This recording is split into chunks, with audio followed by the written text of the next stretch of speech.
He wouldn't go and make Steve another cup of tea immediately. Selfish. Yeah. Carl, what are you thinking? Nothing. Go on, what were you doing? Come on, Carl, you're getting paid for this. Project. Out. We'll take one of those CDs away. All right. Man grows penis on his arm. I mean, why people are constantly losing their penises around the world, I've no idea. But why I didn't realise it arm? was a bit... What do you mean why on the arm? It's just a graft, isn't it? Yeah, but put it on, like, your buttock or your side. You can't wear a short-sleeve shirt. Why did it... They've done that before. I don't understand it. Why not just graph it onto the side of your leg or something where it's high up, close to where it should be? I don't know. To get it used to the environment. Like when you were, like, release a duck into the wild. I've never understood that. If there's a doctor, again, we had a doctor last time, if there's someone who can let us know why they put it on the arm. So they can keep an eye on it, presumably. He's not going to work with this knob on his arm. He's probably in a hospital bed and under examination. Right. So what do you think? They pop the knob on the arm, say, come back in 3 weeks. What do you do, by the way? I'm a mechanic. Keep the knob, keep the long sleeve shirt, because the blokes go, why have you got a knob on your arm, mate? What are you talking about?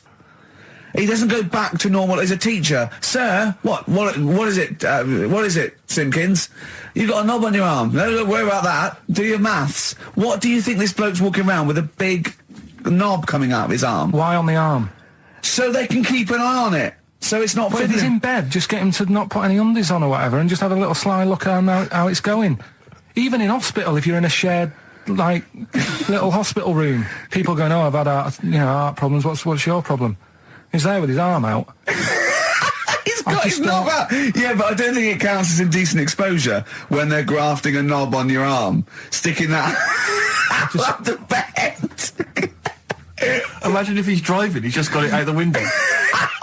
People driving by.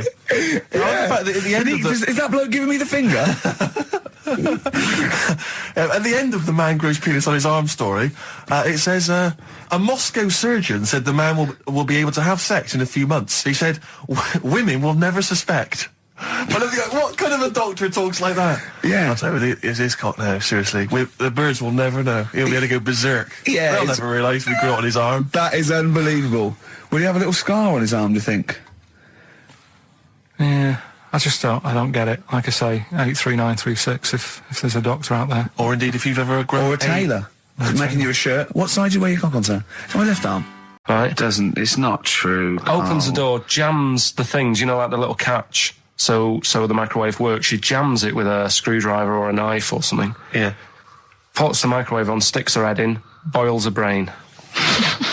Don't be ridiculous. Right? Well, why is that ridiculous? Boils her brain. She boiled her brain. She boiled her brain. And this is what's good about the internet. I went straight from that, and there was a subject about brains. And do you know that Russell Crowe, when he dies, is given his brain to charity or something, some sort of... some people who can do stuff with it. She gave hers to Pot Noodle. Vesta. Yeah. Oh, That's boiling a stuff. skull. Yeah. It's not true. It's not true, Karl. It's the same as the woman who put her poodle in the microwave, isn't it? And all It's that. just urban myths. They're urban myths. But again, where does it start? Someone made it up. Yeah. For a laugh. They're just too convenient urban myths. Everyone's you can tell an urban myth's not true because it's always this happened to a mate of mine, and when you say what happened then, they go, don't know, that was it. Was it? Was that it? Was it? Someone boiled a brain and that was it. There was no more story. Well, were there any dates, locations, times? I think it was in Belgium. There's that one that a bloke, right, was going to get a phone call at 4 o'clock to find out if his business was, okay, right? And if he didn't get the phone call, he knew he was broke, destitute. So dead on 4 o'clock, the phone didn't ring, so he went up to the roof, his office, and he jumped off to commit suicide. And as he was passing his window, the phone was ringing. Oh, no. Karl, it didn't happen. Didn't happen. Think it through. Think it through. Who told that story? Who told that story? As he hit the pavement at 120 miles an hour. He's the only person who could have known that series of incidents. Also, why didn't And he he's wait? dead. As his life's at stake, why didn't he wait till 5 past? I'm going to give it 5 minutes just in Just case. in case the lines are busy. Yeah. And what sort of bloke goes out, I'll call you at 4, okay, if you're busy. Well, call me anyway. No. If I don't call exactly 4, then, no, you commit suicide. Commit suicide. I would, because if I don't call at 4, that's the end of it. Well, call me anyway. No, that's not the way I work. Why can't you just call me and tell me the other way? Well, I'm telling you how I do it.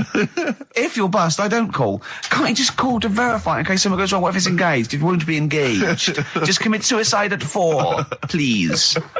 It didn't happen, Karl. The other one, right? A bloke, right? He's on a train station, and I say I heard it. He's waiting for a cruise station, whatever, and he shits himself. As you do. And so he goes, oh, my train's in 5 minutes, So he runs across to Millets and goes, quick, Levi's, 36. The bloke just puts it in a bag, he runs onto the train, he goes into the toilet, takes his, Steve's got the sun. Yes, we're just going to be doing White Van Karl, where we ask Karl the questions the Sun asked some other bloke. That's right. Because we think Karl's got more to say than anyone on anything. Karl only tells the truth, by the way. Just remember that, listeners. Off you go. Yes, well, today's White Van Man in the Sun is John Slade. He owns his own door maintenance company. His answers are very informative, I have to say. But, Karl, what do you make of the Channel 4 producer, aged 30, who duped a school into believing he was a teenager for a documentary? Are you familiar with this story? No, go on. Well, basically, a 30-year-old guy kind of fooled the school into thinking he was a pupil for a secret documentary.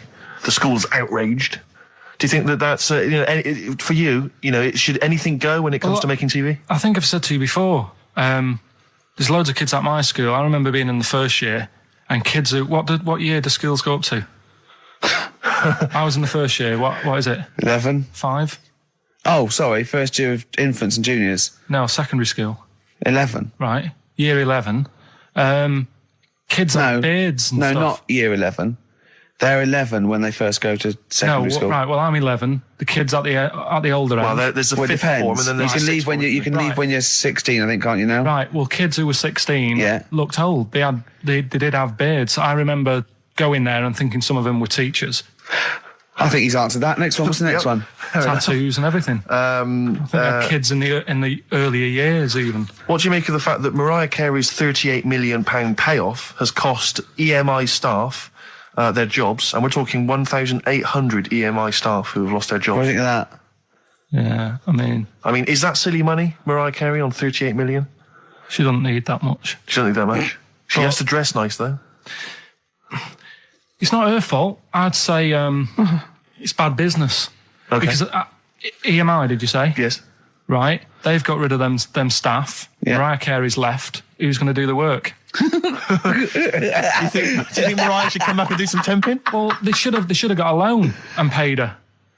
Okay. Do you know what I mean? Vicious circle, that. Right. Have you done a business degree or anything? Commerce. You did commerce. Where did you do that? What did you do with that? At school, I'd learn how to fill out a cheque, pay a bill, and I think I had a trip round Kellogg's. Did you get an O level or a GCSE? We know he didn't. You know, I did. But was there a commerce exam, or was it just a division of Can't maths? remember. What did he fill out a check? A subset of It was maths. an option. It was like, if you want to do it, you can. What was it? Fill out a check. Pay a bill. Pay a bill. Have a visit round Round Kellogg's. Kellogg's, and I saw my sister's boyfriend there at the time. He sorted me out with some variety packs. Really? What was in them? You know, Rice Krispies and Good stuff. Cocoa Pops? Space Dust or whatever it is. Space Nuts. So, sorry, that wasn't Ken Dodd, no. No. That was someone else, was it? That was an aunt. That was it, yeah. That wasn't Special K. Oh, dear. What about this then? Home Secretary David Blunkett admits that muggers rule some streets. Weird this, because when I was out with you... I don't believe it's going to be weird, whatever you say, Karl. No, when we were in that pub that night and we got talking about muggers and that, the tip is what I tend to do, because I nearly got mugged once. Act mental. You what? You nearly got mugged once? I nearly got mugged. Yeah. But I tried this technique of acting a bit mental. Right, and how did you act mental? Well, this guy wanted me trainers. And I was in Piccadilly Gardens in Manchester. It was quite late one night. And he come up, he said, I want them trainers. I said, you want them? I said, I worked hard for these. I said, how dare you come to me asking? And I got a bit livid. And he looked at me like, oh my God, he's got a right one here. And he left me. Were you acting mental or were you just mental? No, I put it on a bit. Were you not petrified though? Well, you don't think about it, do you, when you're sort of in the eyes of danger? Well, not you. Clearly, you're a brave man. So, what did you say? I just went a bit mad. I just kind of, because he said he wanted the trainers and they were dear ones at the time, and no, you're not having these. So I've crafted. I said I wanted these trainers. Yeah. And went on to telling how I work at printers and I don't enjoy it, and I put in all these hours and that, and I have to cycle home for about 5 miles. And did he give you his trainers? Yeah. Did you have a knife or anything? I just left. No, it didn't get that. Didn't get that violent. Well, that's very brave of you, Carl. Yeah, it's that's good. Good advice, though. Just act mental. See, what's it? Should have tried it the other night. Oh, Liza Minnelli. Yeah. Well, she says, I've worked hard for these diamonds. Yeah. Not easy being the daughter of Judy Garland. You don't know what it's like. You know a lot about paying bills and writing out checks. Yeah. Tell us about Kellogg's.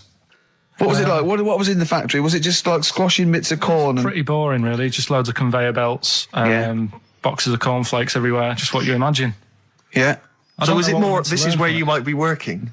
This is where you're likely to work? Possibly. There was 2 trips. There was that and the trip to Manchester Evening News. Okay. And I left that early because I had a job in Cordon Bleu. In Kellogg's? Cordon Bleu, what's that? It's like a supermarket. Yeah? And I had to leave the trip early, and the teacher went mad saying they'd thought I'd got lost on the, in the building and stuff. What, you didn't tell anyone? No, because it was like day 2 of working in this supermarket, and I couldn't be late. I thought by the time I explain where I've got to go and everything, I'll be even later. Sure. So I just left, and then apparently they were searching the building and everything for me. Oh, were you? Stuck in a printer. Don't know. Stuck in a printer? I don't know. What was the printer's name? You worked at a supermarket called Cordon Bleu. Yeah. Cordon Bleu. Brilliant. That's great, isn't it? It's rubbish. Oh. Got sacked. What did you get sacked for? Messing about in a back in the car park round the back. Yeah. Right, there was a grid, and all the concrete had gone funny. So when it rains, you got like a big lake. Oh yeah. Right. And I got in. Do you know those big metal trolleys you get to like put all the food in whilst? Oh yeah. And I got in one of them and pushed myself out into this lake of cement. No, of water. It was full of water because it'd been raining. Right. And I got stuck in the middle, right? And the boss was like, "Where's Karl? He's meant to be doing, facing up the beans." And I was like, and you were stranded in a lake. So someone said, "Oh, I saw him messing about out the back." He came out and saw me stuck in the middle of this lake in a trolley, and he said, "Get back in." I said, "Would you say no? I'm filming sharks." I said, "It's too deep. I can't get out. You'll have to pass me something." And he said, "I'm not passing you nothing." He said, "You can get out of there and walk through it." I said, "I'm not. I've got my trainers on, probably the same ones." Yeah, you've risked your life for them. Yeah. I said, "I'm not getting these wet." He said, "What are you going to do?" I said, "I'm going to wait for the water to go down the grid." He said, "The grid's blocked. Now get out or you're sacked." I said, "Well, I'm not getting out." He said, "Right, you're sacked." Right, well, it's time for White Van Man, which is where we ask Karl the questions that the Sun asks someone else. Exactly. It's an article in there where they ask them, typical man on the street, the big questions of the day, gives them their platform to the nation, and we think this is just too good to let out because we only care about one person's opinion in the country now. That's true enough. He's the King Man, and there he is. There he is. Right. What do you make of New York's ex-police chief saying we need more bobbies on the beat? He's come over here. He's the guy that sorted out crime in New York City. He's come over. He said you're going all over the place here. You need more bobbies on the beat, more policemen, a visible police presence. There was something last week about some copper in London who was sat on a bench. And he was asleep or something. Oh, yeah. And people were like outraged because like he should be looking after, England's people, not nodding off on a park bench. Which is a bit daft because they were shouting he should be looking after England's people. Was this the 16th century you went back to? What do you mean he should be looking after England's people? Wherever he was, if he was in like a park somewhere, they were really annoyed because he was asleep. But sure. He was probably undercover. No, but the thing is, if there would have been any trouble, I'm sure he would have woke up. Yeah. If there was any if someone needed help and they screamed, he would have woke up. So I don't know why they were having a go at him. Yeah. And he might not have been there at all. So, it was, he probably have his radio turned on, didn't he? Yeah. listening to Heart. So you're not concerned then that there's not the crime's going I up? think there's enough. I see quite a lot of them whizzing around. Okay. You're happy then? Yeah. As long as you're happy, Carl. So you don't think it's too much crime? No. Just the right amount of crime? Yeah. What about the fact that new gambling laws give Blackpool the green light to become a British Las Vegas? What do you make of that? Are you a gambler? Little bit when I go on holiday, like going in the arcade and having a little flutter. Sure. What's your favourite? I have a go on the fruit machines. Yeah. There's a good one called The Simpsons. Right. Is that your favourite? Yeah, it's quite good. Is that a tie-in with the TV show The Simpsons? Yeah. Okay. Will he make Blackpool the next Vegas? I don't think so. No, not Can't do see I. it happening. No. You been to Blackpool? Yeah. What was it? Was it anything? It's a bit rank. Is it? It is a bit rough. Okay. Needs a lot of work doing on it. Yeah. No, that won't happen. Okay. And you're not worried about this encouraging gambling, generally? Gambling's not a vice you're concerned about? If you're a gambler, you're a gambler. Do you know what I mean? If Blackpool isn't done up, they'll go somewhere else to have a flutter. Sure. So it's not going to make any difference. Okay. No. Well, it's time. Whoa.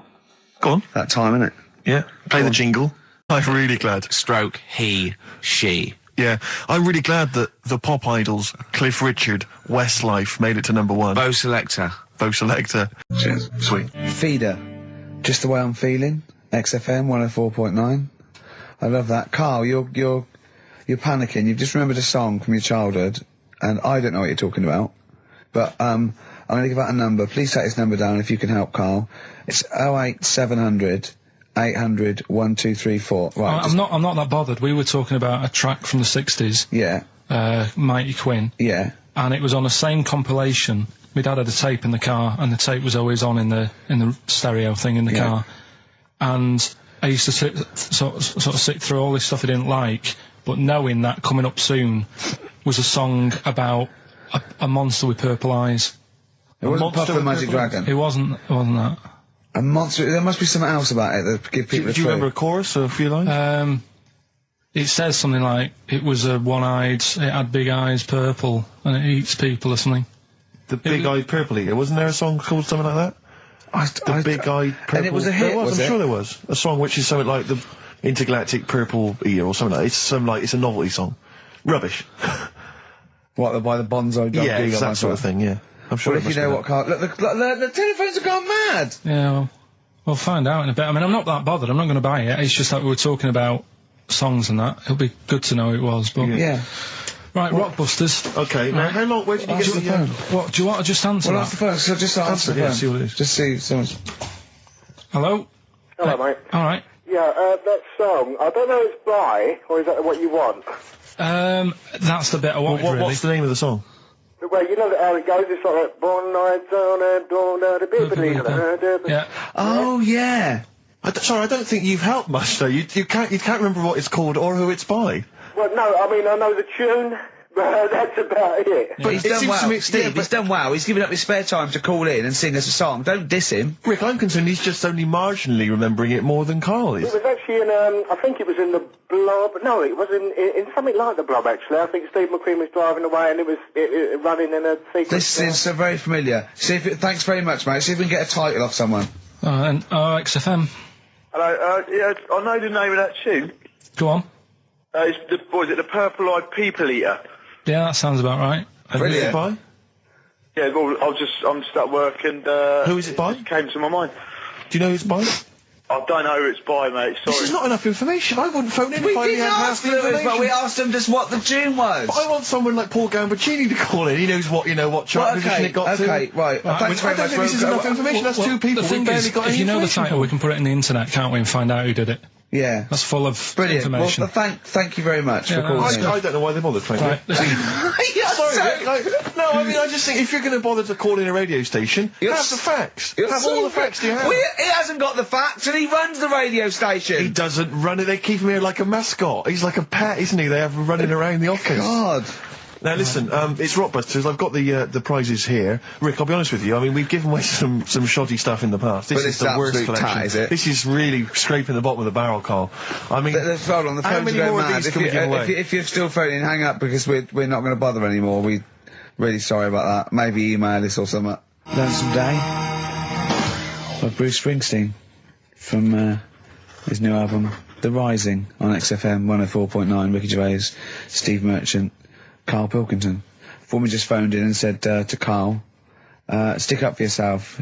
Don't listen to that Merchant. He does my head in. He's so arrogant. I don't think I'm arrogant. I think I'm mean.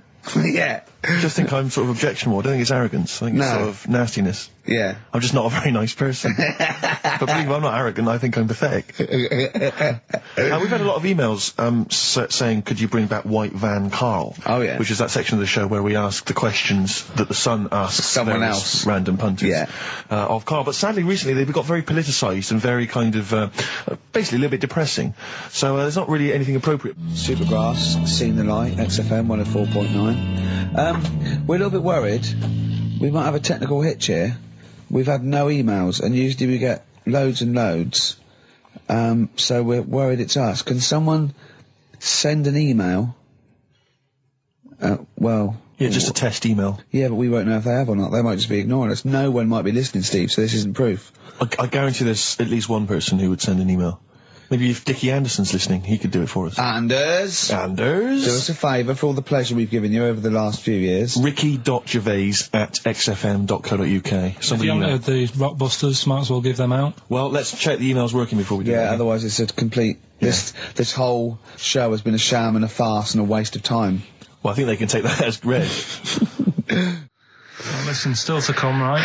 We've got the monkeys thing. Oh, chimpanzee that! And when I was out last Sunday, right, at Johnny's birthday party, Yeah.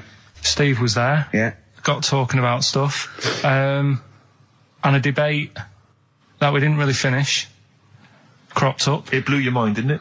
Amazing. Oh, I know about this. Steve told me. This is the infinite amount of monkeys. Or a monkey with a typewriter an infinite amount of time would eventually come up with the works of Shakespeare. Yeah. There was no debate. It's a philosophical, mathematical problem. There's no debate. It's true. It wouldn't happen. No, listen, Karl, listen. Infinity sorts it all out for you, right? An infinite amount of monkeys at a typewriter, right? They do everything. They type everything. Infinity just sorts it all out for you. There's no getting to it and they're going, oh, well, let's have a look what they've done. This one's come close. Did Romeo and Juliet. It would do it all. It would type everything ever possible, conceivable. Yeah, but it's a mathematical infinity. Well, we've sort- heard your side of the argument, Rick. And I'll be honest with you, it's a persuasive one. But let's hear Karl, because he heard about this in a pub last week. Yeah, so what's he's your got some problem? strong What's your ideas problem with himself. it? What's your problem with it? well, first of all, right, you're saying it's a load of monkeys. It's not just one. A lot of people ask me, Camford, I'm sure you can, you've probably got experiences of your own that you might want to talk about, but people ask me what Ricky's like in real life. And I don't want to get grotesque. It's Christmas, people are listening, people are eating sandwiches, but he has a flatulence problem. I don't know if you're aware of this. It is... It's not a problem. Right. Well, it is for us. It is for us. Yeah. You may not. Yeah. I think the problem with Ricky is Ricky hates to miss out on anything. He's terrified that there's going to be something going on that he's missing out on. A conversation, a joke, someone falling over, you know. And so he daren't spend any time in the lavatory because he just it's too any period of time he spends in there, he could be missing out on some fun. So he kind of tries to get his lavatory, you know, occupying time down to a minimum, an absolute minimum. Plenty of pissing. There's loads of that, but none of the other activity. Really, I mean, you keep that. Really, it's like you're in, you're out, and sometimes I don't think you've done the full job, Rick. Yeah. And today, I tell you this, my eyes were bleeding. It's intense. It's just a word of warning because the kitchen at XFM is out of bounds now. No one's going in there until the new year. A to J in the library. A to J in the record library. I'll tell you this, I don't know if like Tony Blackburn's in the building. His wig will fall off. But seriously, not that he not that he wears a wig. He doesn't wear a wig. But if he's going down now, maybe he wants to play some Beach Boys. I mean, seriously, forget I'm a celebrity, get me out of here. Forget you might have survived in the jungle, Tony. But you get down there, mate. Tony, would you rather eat a plate of maggots or go and get Beach Boys? Exactly. It's saying A to J. Oh, pot pickers. Exactly. Jesus Christ. It is absolutely extraordinary down there. Oh, so but I'll just be warned. But it's Christmas. Yeah. It's Why Christmas. would Blackburn be listening to this? I don't know. He's probably doing a bit of Christmas shopping. Sure. And he's out and about with probably got his little, personal stereo on. Yeah. And he goes, oh, I'll listen to the boys at XFM. Exactly. And he, Camford, what do you think of it so far? Yeah. Yeah? Yeah. It's not Vance, is it? Okay, who? Obviously, Ricky doesn't travel on the tube anymore. He's too rich for that. I never did. I always thought it was beneath me. Sure, but You I used have to walk everywhere, didn't you? But I'm still forced to. Take the tube, and sat on the tube, and it pulled up, and outside the window, just happened to be on the station, was one of the posters with us. So I was kind of there, not realising it was behind me, and these big kind of fat German or maybe Bavarian guys. Well, they're in lederhosen eating sausages. Yes, they were. They're Bavarian. Yeah, they were. And I noticed one of them kind of looked at me, then looked at the poster, then looked at me, just happened to say it, and wittered something to his friend in German. You know, I don't want to try and do an impression. No. That's freaking goggle eye. Oh, wow. I think that... No. But I know what you're thinking it means. It doesn't mean that. Right, okay. It means... What's a rough translation? Elegant boy. Right, okay, yeah. And so anyway, That's he freaking pointed... goggle eye. He pointed out the poster and his That's mate... lanky piss and streak. and his mate burst into laughter. And then we pulled Well, they've up... got a great sense of humour, the Germans. Well, That's the indeed. thing. But we rumbled onto the next. We rumbled onto the next station, and the poster was in exactly the same place. And this time they tapped the shoulder of someone else on the train and pointed me out, and that person also laughed. An Italian? I don't know what it was. There was a French. Was there a bloke with a beret and a little moustache on the other side? Yeah. Was yeah. it United? Did you get on the United Nations Express? Just to, imagine that. Yeah, it was fake. See the freak. Look at this freaky goggle eye. Right, whereas I love the fact that before you were at least pretending to be speaking German. Now this is an Italian with an accent. It's just a guy speaking perfectly good English. So you've not even disguised the insult there. Oh dear. Oh, that'd be lovely. Try and insult me in other cod languages. You could bring Europe together if they just instead of Esperanto, that there was just one common language. The language of freaky goggle eye. I'll tell you what would bring the Europe together is you maybe representing England on the Eurovision Song Contest. That would be great. With a self-penned tune. Should I do that? That would be magnificent. It's got to be worth thinking about. Just about everyone being the same. Yeah, like just about the people Euro being and equal. Everyone, not everyone. and also mentioning the euro. Yeah. Yeah. Just doing that. I like all different cheeses. Oh, je t'aime la musique pop. Yeah. La baby belle. Et le cheddar. I'm not a fluent French. Le grand fromage. Yeah. Oh, it'd be lovely, wouldn't it? And they'll all be there, all in their different. Well, every line uniforms. could be maybe in a different language. Yeah, and what would I wear? I'd wear sort of like a kilt. You'd wear a kilt, but you'd also have on your head one of those kind of big, what are they called? Those big furry hats that beefeaters or whatever wear. Or one of them. Is it kind of a busby or something? A busby? Yeah. Wear one of those, or maybe a kind of policeman's helmet, That'd a be Bobby's good. helmet with the kilt. Yeah, you'd have the clogs. I'd wear the policeman's helmet under the kilt, so they just thought I was really enjoying the show. England are world champions again then, so... Oh, it's brilliant. It was amazing, wasn't it? See, I'm not a rugby man at all. I never watched rugby. I think the last time, was when we won about 12 years ago, whenever it was. And I got into it last week because I realised we were doing so well. I watch England win anything. Yeah. Do you know what I mean? I don't care what... In fact, I wasn't into war when I was little until I realised we were so bloody good at it. We are really good at it. It's brilliant. But, yeah, fantastic. Yeah, it was great. Right, that's the rugby thing over. What next? That's it. That's all I've got. That's all I had today. It does steam me. Sometimes I watch it and it does remind me of when I play rugby, because one of them will boot it down the field, and then someone will catch it and boot it straight back again. Yeah. Which is essentially how we I was played made rugby to play rugby. We had to play rugby. Yeah. And I don't think I'd get rid of the ball so quickly. Yeah. I don't think I ever got tackled or fell over. Yeah. I think I touched the ball about 20 times in the 2 years it was compulsory. Yeah. I was terrified. Yeah, absolutely. Same as cricket. I can't. I'm a terrible batsman. I'm all right at bowling, but it seemed like the pastime for people I went to school was to injure you. Yes. It was funny to see someone poleaxe. It was funny to see someone get a cricket ball in the head. Absolutely, yeah. You know, I never relaxed into rugby because the first day I was going to play it, my mum, I swear to God, my mother said, "Are you playing rugby today? You got the kit and everything. Enjoy it. Be careful." There was a kid at my school who broke his neck. And cheers, Mum. thanks very much for that. See you later. So I just went to school absolutely Mum, one thing, broken neck, is that or does you get better in a couple of days? Oh, you can find your wheelchair. No. Enjoy the game, though. Yeah, no, it was absolutely I was just petrified from that day. See, at least American football, got helmets. the padding, the helmets. Yeah, but anyway, no injuries, thank God. Thank goodness. So, well, I tried to play rugby, but it's awkward when you've got glasses. I don't know, there's something about you didn't really play with glasses on. Yeah, I couldn't see anything, could I? I couldn't see anything. How else was I going to play? Oh my God! And they So you're bound to be cautious, because inevitably you're a bit more cautious when you've got glass you were next the to your tallest face. person on the pitch as well. Yeah. I mean, you were when you were about 14, you were probably 6 foot already, weren't you? Yeah. And everyone else was what, 5'2"? Yeah. So you were Towering above them. with glasses on. Just with the glasses on. And you've got pretty cool glasses now. Thanks very You've much. had a bit of a makeover. It's like Trinity and Suzanne said, Yeah. first thing to go, the glasses. Sure, sort them out, yeah. Yeah. And presumably you used to have those National Health sort of bottle. Pretty much. Yeah. Is it true? You've never been able to mosh at I a try to concert? mosh. Because Because you're I've scared. always watched people stage dive in, moshing at concerts. I've always thought that looks like brilliant. You know, when they ride above Like a everyone's wave, heads. like they're surfing on across someone's yeah, hands, and so amazing. everyone say yeah, and I always wanted to do that because I'm a big rock music fan. And the only time I did mosh was at Rage Against the Machine. I tried to mosh at Rage Against the Machine. I love the idea of a band called Rage Against the Yeah. Machine. Yeah. Aimed at a man with glasses who Yeah. won't mosh. Well, it was at the Reading Festival, and I think the lead singer, I forget his name, he went, can I just remind everyone that racism and fascism are on the rise in Europe again.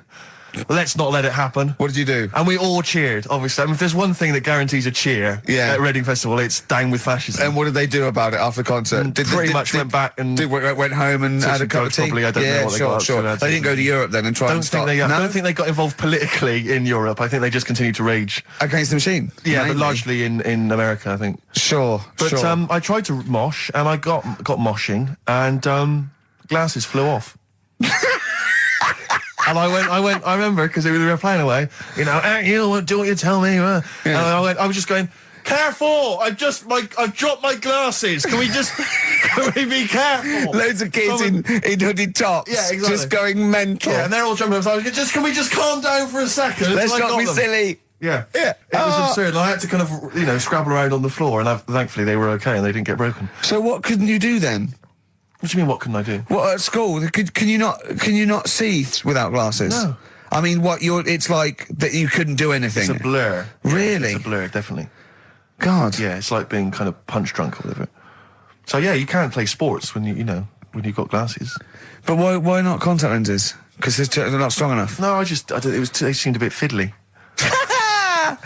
I've said in the past to you, Rick, that my grandparents, so I love them dearly, but it's like for the last 30 years they've been waiting to die. I know, It's yeah. like they just sort of, it's like, the novelty wore off of life. Life in the 50s. Yeah, they got kind of bored of it. Life, in the 40s, it was brilliant. All sat around the old Joanna's, the bombs Yeah. fell, singing. They loved that. The 50s, that was great as well, because that was the post-war years. It was, it was a bit tight in the pocket, but it was all right. Everyone pulled together. And then the 60s came along, all the crazy music, the funny hair. Let's stay in bed. Exactly. They basically stayed in bed. And it was one Christmas when my grandmother said to my dad, what do you like for Christmas? What do you fancy for Christmas? And this must have been, I don't know, 20 years ago. She said, what do you fancy for Christmas, Ron? And he went, well, I could do with a nice big kind of warm winter overcoat. She said, don't worry about that. Don't worry about that, because your father will be dead soon. It's what you can have his. Meaning my granddad. Well, to be honest with you, my father's still waiting. Which is good news. Good news for my grandfather. Less good news for my dad. Freezing. He's freezing. He's freezing. He finds out, how is he today? He's fine. Okay. Oh, I'm freezing. It is such a weird mindset, that. I think that, to me, is what sums up people from that older generation, the 40s and 50s. And it seems to me that you've got that kind of mindset. It's like you were born in the 30s. And whenever you talk of your childhood, it's like you had like a baked potato to take to school. And a hoop and a stick is a Christmas The other gift. thing is, I think that that sort of generation, it seems that the man is dependent on the woman. There's a total dependence. Oh, absolutely, If she dies, he's done. Yes, He's yes. done for. It just pine away. If he dies, she's got 30 years of pottering.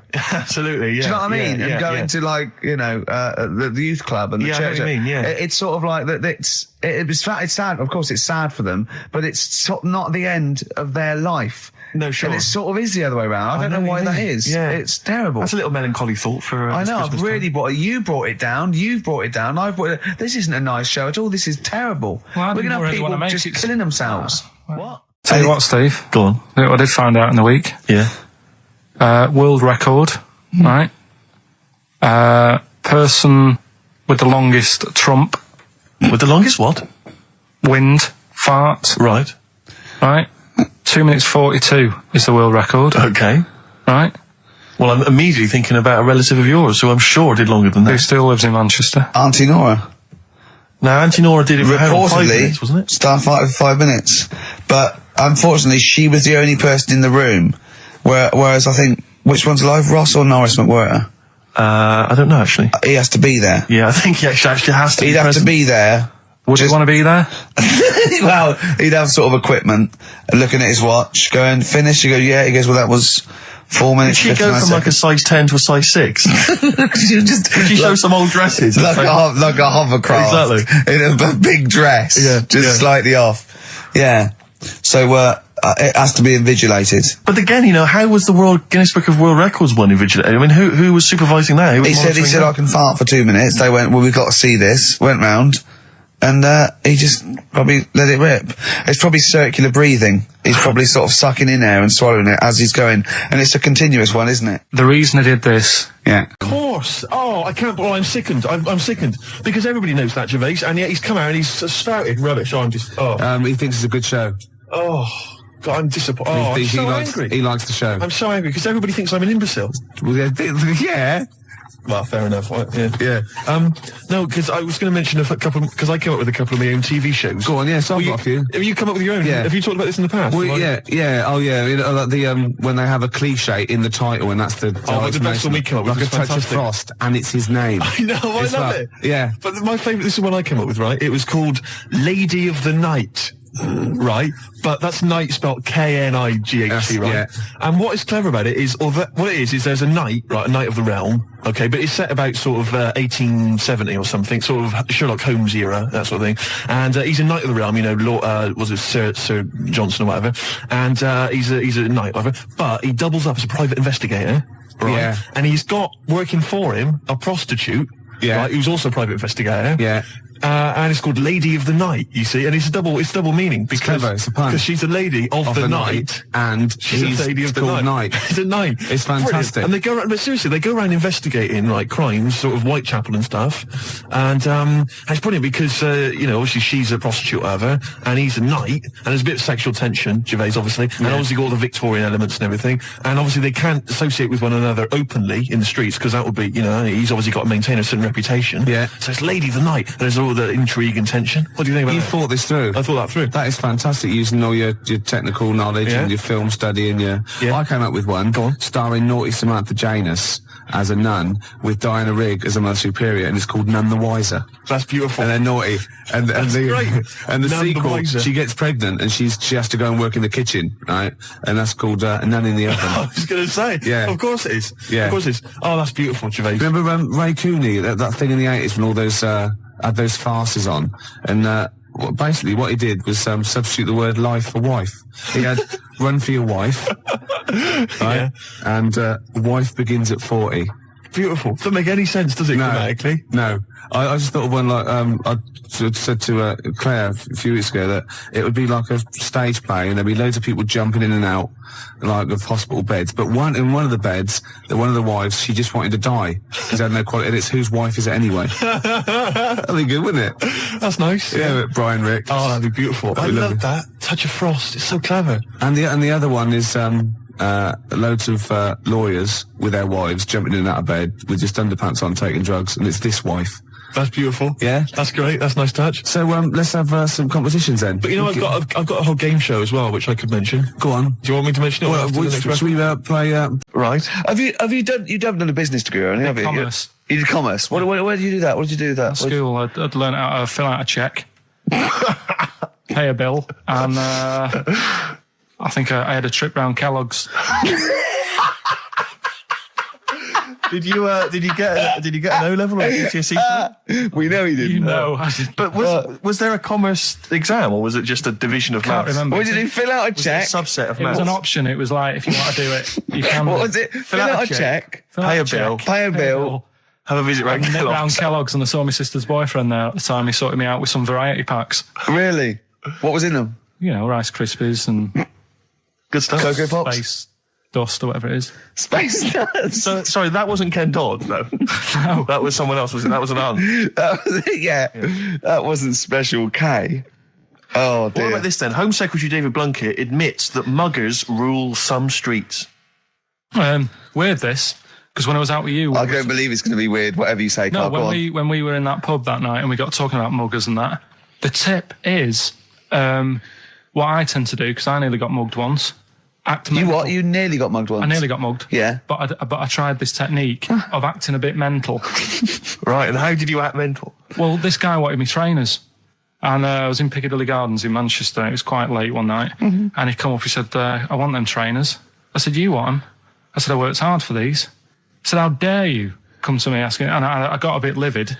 And he looked at me like, oh my God, he's got a right one here. And he left me. Were you acting mental or were you just mental? No, I put it on a bit. Were you not petrified though?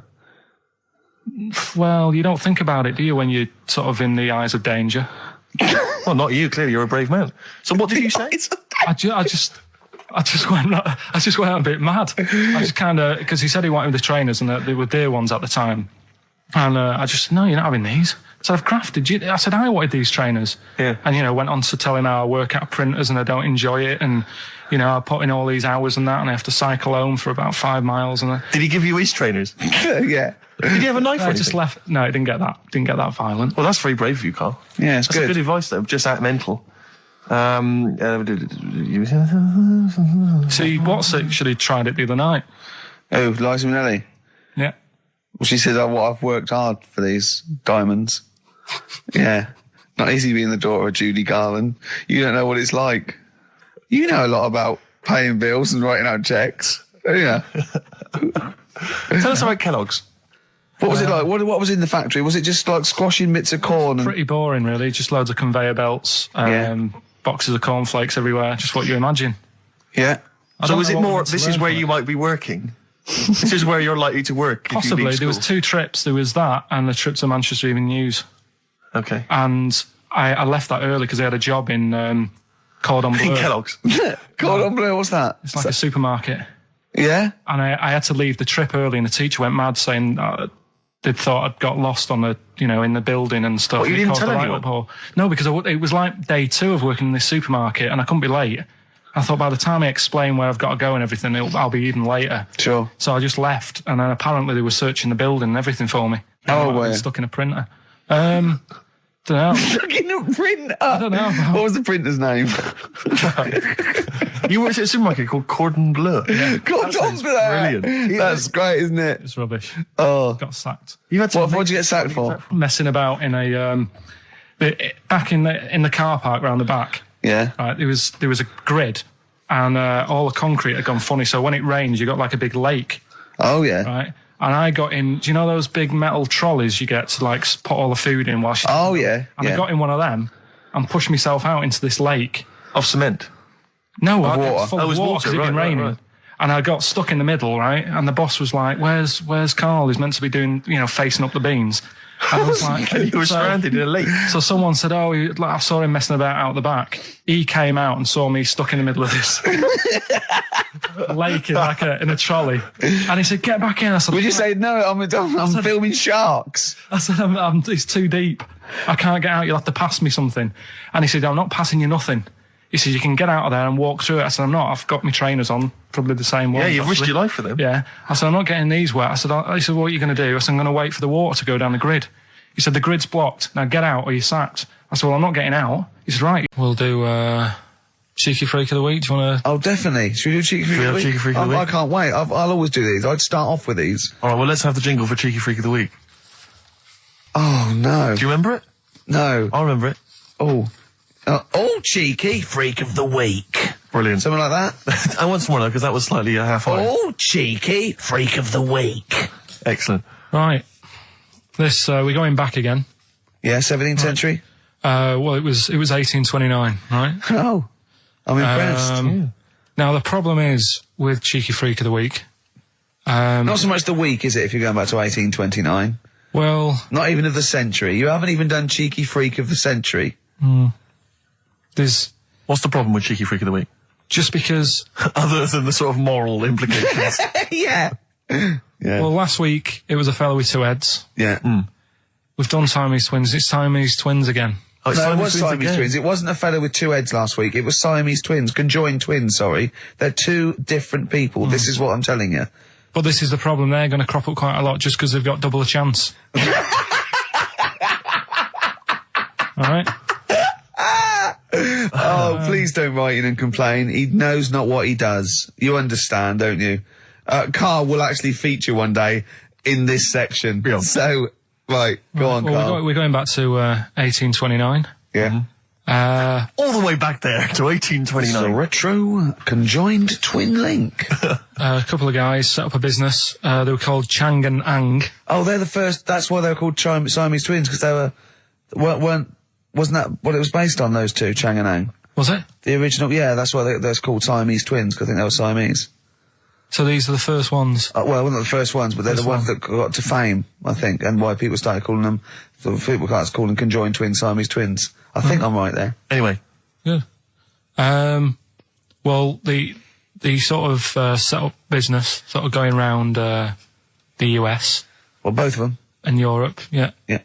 And what they used to do, people were amazed by it anyway. But Yeah. people wanted to know how they get through life doing certain things that you think about. When you think about Siamese twins, you think about, you know, how do you get through a day like that? Yeah. And the thing that cropped up the most with people was how they take a bath. So they used to go on tour around the US and Europe and sit in a bath, have a wash and that. And Did they ever wash each other by mistake? They go, oh, that ends there. That ends there. Like those things in supermarkets. They put one of those down. We go, oh. what do you You mean? put that there. What do you mean? You know the things on the conveyor belt? The little dividers. yeah. They wind me up, those dividers. Sorry, I was at a complete tangent, but for some reason, it's my own psychosis, but I get so annoyed if I'm in a supermarket, I've got my shopping, I'm just about to get served, and you can always see there are certain people who stand behind you getting edgy, itchy, worried that I'm not going to put the divider down to separate my shopping from theirs. It's like they're terrified that I'm somehow going to deliberately pay for their shopping. Sneak in their onion. Yeah. Oh, I didn't get an onion, I'll have that. And it's just, but what annoys me is it's not so much that, obviously it's a practical thing, it's the fact that they get a little bit edgy. You can actually see, certainly kind of, dare I say it, certain breed of woman and a certain breed of fella will, just get a little bit itchy, a little bit edgy, and they just look at you, can just see them sweating, especially if they can't reach. I just lean over and do it myself. Well, I know, but the thing is that it's like they almost feel that they ought to wait for me to do it, as though somehow it's my obligation. And it just for some reason, I know it's ludicrous, but it really annoys me. And I actually deliberately don't put the divider down just to see them sweat. I like the way that they're actually quite well made. There's some that are brass with like a felt bottom. Yeah. Like you really care. Like a twig would do, wouldn't it? You know what I mean? But I just leave a slight gap. And then when it gets to when the woman's putting it through the till or the guy, I just say, that's my stuff. Do you ever look at other people shopping and go, oh, I should have got that? Often, Oh, yeah. nice. It's weirdness that you're interested in. See, I thought that you were actually interested in sort of interesting Well, sort of stuff. but if it's weird, it helps. If it's weird, it helps. Yeah, I mean, it doesn't have to be major news. The other day there was something about this fella who I think he wanted to be an actor, right? And he was trying all his life to be an actor. Couldn't get a gig anywhere, right? So when he died, he said, right, I'm going to leave all my money to the theatre as long as that theatre uses my skull in that play they do with the head. Hamlet. In Hamlet. So that's that sort of news, and it's What? weird. Right. What money did he have if he'd been a struggling actor? He had some money in that. What did he do? I don't know. Oh, that's what I'm interested in, what he did. Yeah, No, that's but what it me and doesn't Steve... matter, though. Yeah, that's what me and Steve are interested in, what he did, how he earned his money.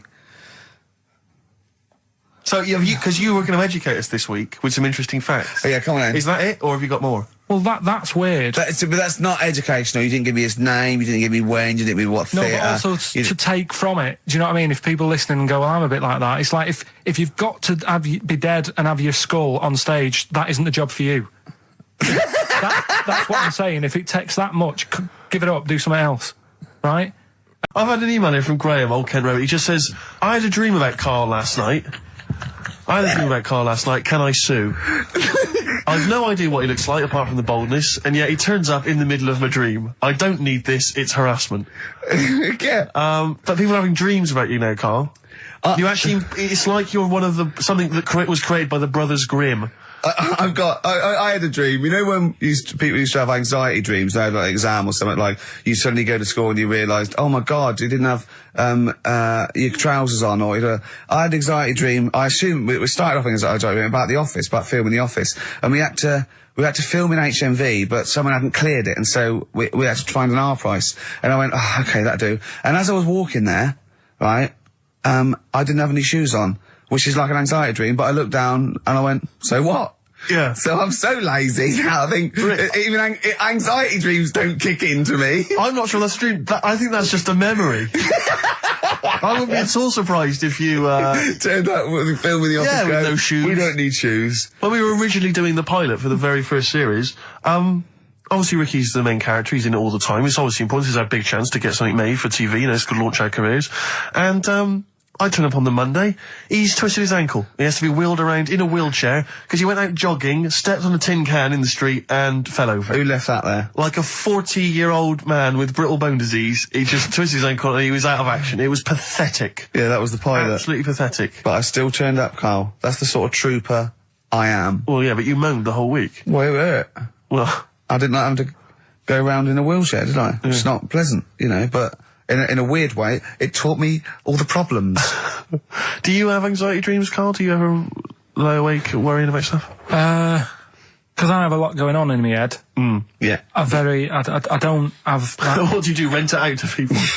Is it two monkeys swinging in a tie at the moment? Yeah. I just don't have that many dreams. No. I love that. I love the fact you don't have that many dreams. Well, you haven't had a decent night's sleep since you were 14, according to you. 12. Really? Yeah, so I remember I know once- what you meant. I know what you mean though now, when sometimes you're so tired, because I'd forgotten that. You're so tired and you think, well, I'm so glad I don't have to go out tonight. I'm going to go and just lay on the couch and then go to bed. Yeah.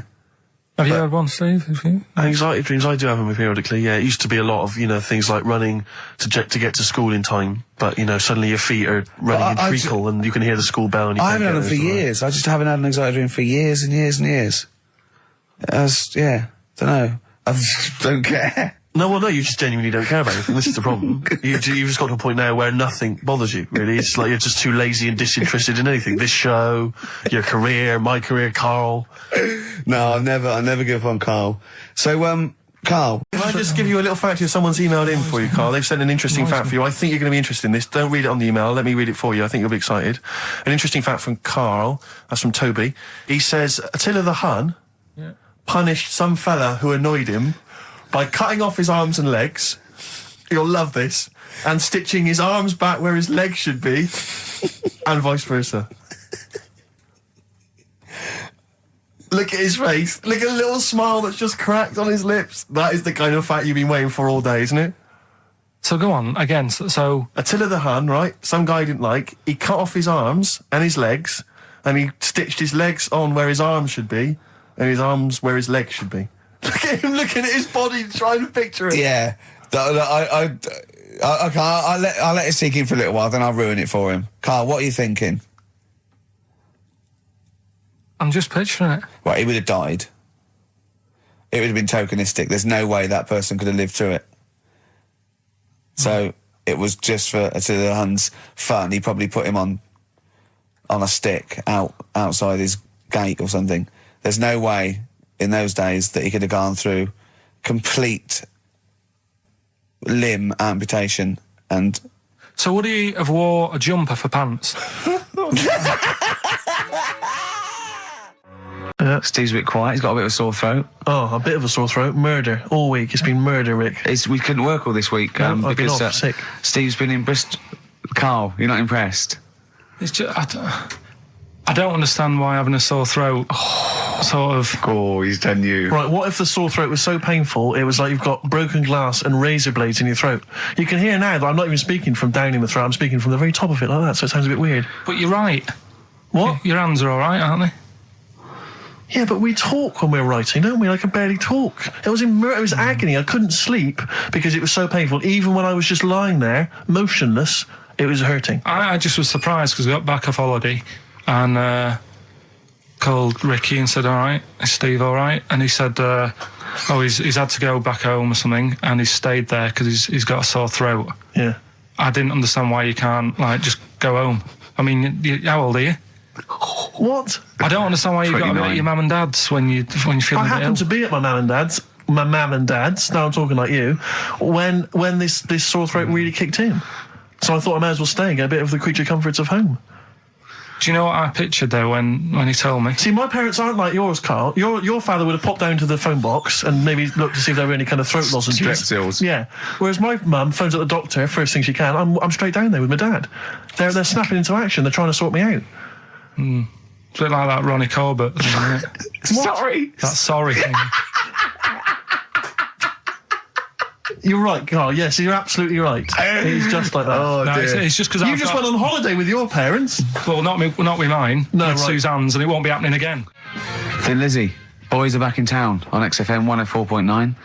Right, we are back in town. Me, Steve, and Karl. Karl's on holiday.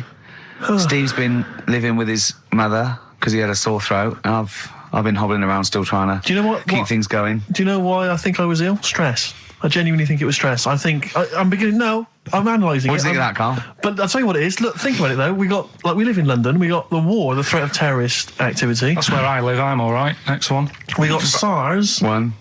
Yeah, but you can walk to work. I got to travel on the tube. I came in this morning. I saw a Chinaman sneeze. I was terrified. S Club 7. They've split up. I mean, I worry about those sort of people. They're young kids. They're talented guys. I mean, they say they're going to be all right. I'm not sure Tina is. I'm not sure she's got the talent. So there's just so many elements that I stress remember me you were out. worried about hearsay. Well, Kim likewise. Marsh is doing all right. Well, Kim's doing fine, but she got out early. Yeah. But, I'm not sure the rest of them will be. No. I'm just... They're quite emotional. I've got to worry about the show. I've got to be worried about this, It's just me. I've never been that good when, like, anyone in the family's ill or anything. I've just got... Just because that's the way I am, do you know what I mean? If I'm ill, I don't expect people to run about. No, after well, me. I've never been off for being ill. I mean, you were. Did a couple of Yeah, weeks but ago. that's. But hang on, I've not missed either of the shows. I'm ill today, but I'm still here. You took I seem to remember you took a show off when you were ill. Yeah. You were But whinging, I was weren't you? really ill. Right, sure. I couldn't even walk to work though. Yeah. That's what I mean. Did you go to the doctors? No, I was too right. ill to get there. Right. That's how bad I was. Did he call a doctor out? No. No. Interesting. But it's just that. I mean, we were talking about it last night because I was saying to Suzanne, I said, "Oh, Steve's, he's been living at home all week."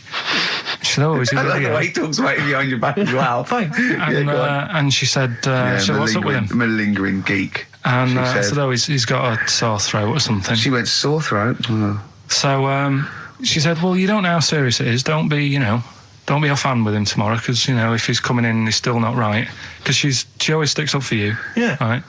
And she Because said, you've anyway, got some sense. she said, and anyway, you're no good when people are ill. I said, hang on, what are you talking about? So apparently, when we first sort of started going out, the first time she was ill, she kind of thought she saw the real me because she was ill in bed and that. And I was saying, "Oh, get up." And, Of course, you can drink alcohol with these. And I just was like, you make yourself feel worse if you lie in bed. I said, come on, we need to go shopping.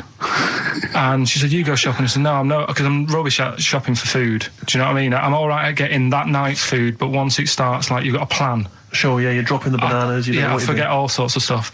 Yeah. So she said, Cusco all over the floor. Well, she was like feeling hot on that. She said, I've got a temperature. So we'll come to the supermarket and hang about in the chicken.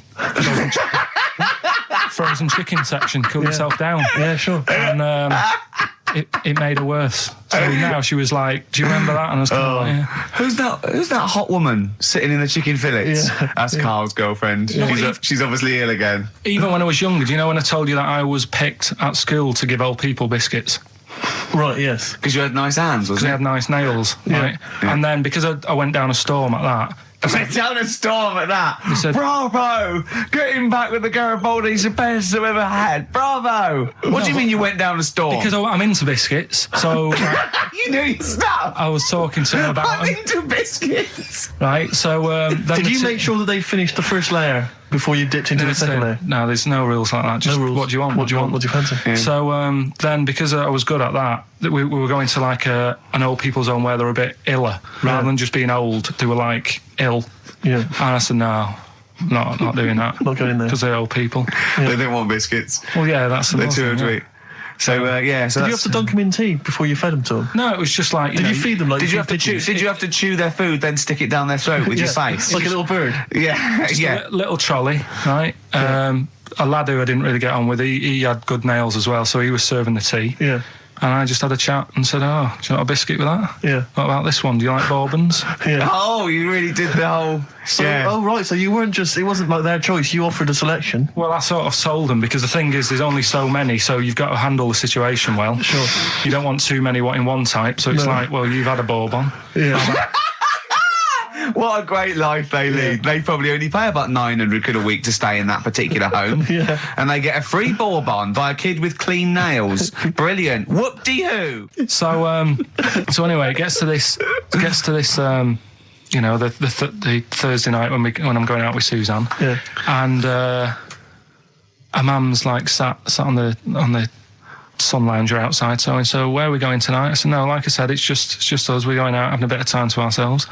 So I could see as the day was getting on, she was realising that she's got a night in with like her husband, right? Her face started to like look miserable. Sure. I thought, I'm loving this. Right? So I said, right, I'm going in to go and have a shower, go and get ready for the tonight. It's going to be great. And winding them up, wind them up because they can't come, because he said they can't. Yeah. Right, so I go upstairs, have a shower and that. I come down, and a mum's smiling. Oh, hang on. So I'm thinking, hang on a minute, what's gone on here?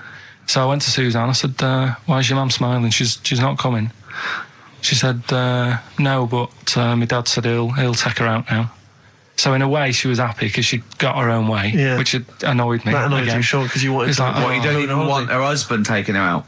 Well, it's just the fact she didn't want to go out. She was happy to stay in and have sausage, egg and chips that they'd found from some shop that sold English food. Right. So that's almost like what they do if they're at home. Sausage, egg and chips. So she was happy with that if we were staying in and having that. Well, because we were going out, she was fed up. Right. So she's smiling. So she's going, yeah, I'm going out now. So I said, well, enjoy yourself. She said, where are you going? I said, well, it doesn't matter, does it? You don't need to know. Sure, She's not going to where we're going.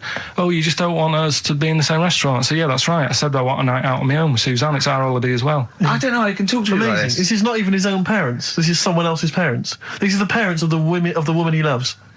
But even Suzanne sort of agreed with me. There's only so much time you can spend with your parents. That's why you leave. That's why when you're ill, you don't go home to them. Yeah? Sure. Yeah. Of course, the slight difference between me and you, Karl, is that not everyone in the world annoys me. Well, not everyone does. Just... I can see what I felt a bit guilty that week when he said I was annoying him, but I realise it's not my fault now. No, everyone annoys him. Yeah. So, yeah, it was an all right holiday. It was good to get back. Brilliant. Won't be doing it again. So. No. And what now would you say is your relationship with Suzanne's parents? Is it a frosty one?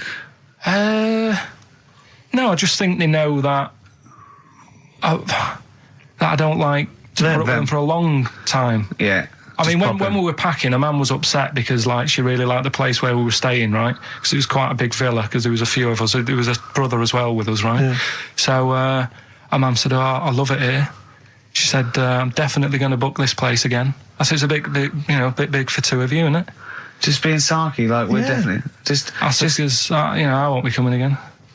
You're like, I don't know what you're like, Karl. You're a monster. You're an absolute You're one of these people that monster. goes, I says that speakers are fine, I says that, and gibbered what the wibble. Yeah. And never the werewolf slept. You're like a middle-aged man. You're like an old man. You're like an old man, and you're what, 30? I'm just imagining you scraping along in clogs and a flat cap going, oh, that tree's got to come down. Yeah. Yeah. Puncturing a kid's ball if he kicks it into your garden by mistake. Yeah. Refusing to give it back. Yeah, gather round. Yeah, there were once Chinese kid as airy as that cow, which is weird because there's not many Chinese people that are airy, but this one, I tell you, it were back in 1990. Grandad, are you eating a Twix? Appropriate words there. That's the Smiths and Panic. Don't worry about it, Karl. People know that you haven't got a malicious bone in your body, so they know it's confusion. Don't worry. No, it did happen. So it's I know, yeah. So, what have you been doing this week, Steve? Well, I'll tell you what, at the beginning of the week I was incredibly annoyed by Karl. Why? No, because I remember you had a little discussion with Karl a while back saying that you thought he was lazy at times. Yeah. And, you had various criticisms of his work. Yeah. And I got a call from him. He said, oh yeah, I should have told you, I had a phone call. Someone said that they were trying to get hold of Steve Merchant to offer him some lucrative voiceover work. Now, you know... That is money for old It's money for old rope. That's about, you're in there for about 20 minutes and it's thousands of pounds. If there are children listening who are still at school, they should definitely, when the careers guy says, what do you want to do?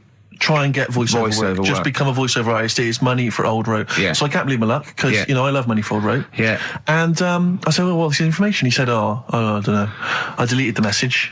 It was on his answer, and he deleted the message. I said, right, when did the message come? He said, last week. So he took a week to tell me that he had deleted the message. Why, just because it wasn't for you? I mean, I don't know how selfish that is, Carl. No, what happened is, right, I got back off holiday. I was at home. Yeah. So I called up my voicemail, right, because I can do that. Yeah. Remote access, right, because I've got to know what's going on at work. Of course. Called in, it was still my day off, I was going through the messages. Yes. Heard one from some company saying, we're after Steve Merchant. Yeah. We want him to do some voiceover work. Yeah. Right? I can't remember the name of it, but Thanks. I thought, right, I'll remember to tell Steve. A week later. It doesn't matter, does it? You still got the message, and they What message? Yeah, but voiceovers have to be done in the next couple I of days. didn't get the message. All I got was there was a company, I don't remember the name, and they phoned you the what voiceover work. How does that help me? There are hundreds of thousands of media companies. You didn't take down a number, you didn't take down a name, nothing. I was more puzzled why they'd want you to voice anything. He's having a go. I don't know what. I don't. No, but listen to that Oh, no, voice. you must be annoyed. You must be annoyed. I mean, talk about rubbing salt into the wound. No, but listen to you. Oh, God. I don't know I don't know how you think. I don't know how your mind works. Well, I was thinking there must be a tractor sale on somewhere. What do I care? No, hang on a minute. Wait a minute. Wait a minute. The worm has turned. I don't care if they want me to advertise, you know, the latest designs in pirate fashion wear. I will do a voiceover because it's money for old rope. I don't care what you think of my voice. Someone was interested. They were offering me money. And you decided arbitrarily, they probably wouldn't want it. They probably made a mistake. They wouldn't like the way he talks anyway. I'll delete the message. No, the thing is, right, What if I'd been a girl? I get paid to sit here on a Saturday, right? Play CDs and that, help out with the show, get you decent prizes. I think I do me bit. Sure. Right? It isn't about running your voiceover work. So hang on. So Carl, let me just get this right. If someone was ever to phone me, right, trying to get in touch with you to offer you work, you'd want me to just ignore the message. That is what you're saying to me. You'd prefer that I deleted the message, I ignored it altogether. That's what you'd want for me to do. That's what you'd want me to do. What? Someone's calling you for some Someone's work for phoned me. They say, I can't. I don't know. I'm a friend of a friend. I've got your number, Steve. I would love to use Karl Pilkington for an Well, you've never exciting called me, sex so scene. has it happened? Well, but I'm saying in the future, if it was to occur, do you want me to just ignore it? Is that what you prefer me to do? Well, it's not like that, though. I did tell you. I told you the message. You didn't. What? You told me a week later with none of the information I needed. Carl, that doctor called last week. That kidney's ready for that little girl that you were doing that sponsored walk for. I forgot to tell you. Oh, I hope it's still all right. They keep it on ice, don't they? I think they do. Selfish, Carl. So selfish. And you've lost us so. Beautiful bit of Snoop on XFM, yeah? Mm-hmm. Kicking it with Ricky old Gervais. schools, yeah. Sweet. Steve Merchant and Karl Pilkington. What has happened to Karl? Because Karl, I thought, is this sort of sweet little buffoon, almost childlike in his ways. You know what I mean? Like Charlie Brown after some sort of head injury, and now he's. And now he's coming back like that, having a go at not caring about voiceover work. It's like, just Heat have written about him a couple of weeks. It's like he thinks he's better than you in some way. I do care, though. You're out of order saying that, right? Carl, I've sorted you out with tickets for stuff. He doesn't turn up to. Carl, I received a phone call. You deleted the message offering me voiceover work. You're as bad as my agent. I'm appalled by it. And I thought we were friends. At least his agent, when he does it, is losing himself money as well. Yeah, exactly. You've got no comeback. You're still sweet. And to have a go is you've got a mank whine. Right? For a voice. Like a cartoon Gallagher brother on Coronation Street. I mean, and yes, Steve does sound like a Wurzel, but that doesn't, do you know what I mean? What about Jethro? Jethro does well. Jethro gets on Des O'Connor anytime he wants. Just has to phone Des up. And he's on there. Straight on and there. he's whining like a Wurzel as well. So, to say that is a rubbish... All right, apart from that then, what else have I done that's wound you up? Well, that's a good starting point, because you haven't even apologised. No, it's a shock, because that's the first time I've let you down. And I didn't really let you down because I passed on the message. You didn't. Well, we've been through it. You didn't pass on the message. Saying I deleted a message for you is not passing on the message. I mean, I just think what's happened is that you've got a little bit of celebrity now from the show. I mean, I've seen you being recognised in pubs and stuff, or people have come up and they said, "Are you Karl?" because they've seen Ricky. Now, it just seems to me that you are not keeping yourself grounded. You are just, you cannot deal with fame. You've not got the intelligence to cope with the celebrity, and you're just becoming this kind of ego-driven monster. Now it's getting. It scares me, Karl. You're not the man I remember. Look, I put a lot of work into this. I've only got 15 minutes, but I'm going to talk to you every Saturday. I'm going to get the money's worth out of this, because you get Mondays off, and I can't bear the fact someone getting away with something like that, because it's terrible. So you're going to stick this out, or you're going to have to work Mondays. So take it on the chin, right? Okay. Just finish the story. Yes. I command you. Just do it. Anyway, so he said, you know, will you be able to sort me a little knob out? A prosthetic cock, yeah. But they put him out for the operation. Yeah. He woke up. Yeah. Right, and he's thinking, oh, thank God that's over and done with. Yeah. They've only grown it on his arm. What are you talking about? You twat. Shut the you're an idiot. What do you mean they've grown it on his arm? Apparently, like, that's the way they do it. Oh, yeah, but to then put it on, that wasn't a mistake. It wasn't Dr. going, does it go there? Some bloke I didn't do a degree. Are you a real doctor? Yeah, yeah. No, but why put it there? Because it's got to grow, it's got a graft there, so they can control it. To skin tissue. On your arm. Well, but they're going to remove it or... from the arm itself. What do you mean on the back? On your back? Somewhere, well, we can't wear a t-shirt. Yeah, but you could have a He's in hospital. But this way you can still have a little tug, can't he? But they'll leave it there for quite a bit. It's not... Do you know what I mean? It's not going to be like, oh, it's just there for a few days. Yeah. It's there for a bit. That's not good, is it? So he's got a cock on his arm? Yeah, what's up with that? What do you mean, what's up with that? Well, I mean, we could say it's a thumb or something, couldn't he? Yeah. But they remove it. Be good for hitching. Down below later. If you had a knob instead of a thumb and you went hitchhiking, just tickle it, and they can see it like a mile down the road, couldn't they? Boasting. Yeah. If I'd lost my knob, I'd go, oh, I'm not going to have all that stuff. Just whack a pair of tits on me. Do you know what I mean? I think, oh, just forget it. But why not just put it where it should be straight away instead of messing about? Where should it be straight away? You know. On the forehead. Listen, are we doing a competition? Let's play a tune. Come on, Karl, you can't be bothered. Right, okay, we're going to scrap this and you're going to work Mondays again. Well, I think it was in Hot Tickets magazine. Sure. It's free with the Evening Standard. I might get some free Evening Standards now. I've plugged that. Yeah. I just reading in there that, I don't know if it's still going to happen, but apparently she was going to do a little cheeky appearance at GAY. GAY? In London. And obviously I was quite excited because I'm a Spears fan. Sorry, do you know that's what that spells, don't you?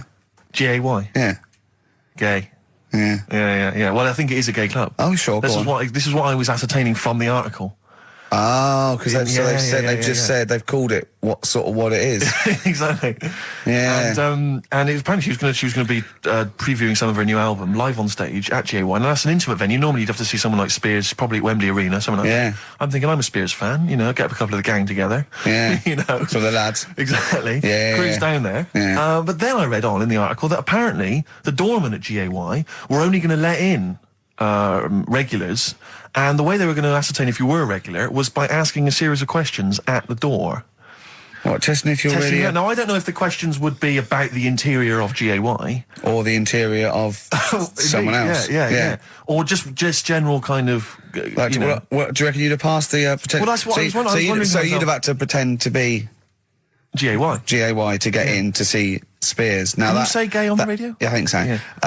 Yeah. There's irony, isn't it? So you're pretending to be gay to get into a club to see a bird that you like. Yeah. I'll give you a little quick test. Right. Shall I? All right. All right. Sorry, what's your name, mate? Paolo.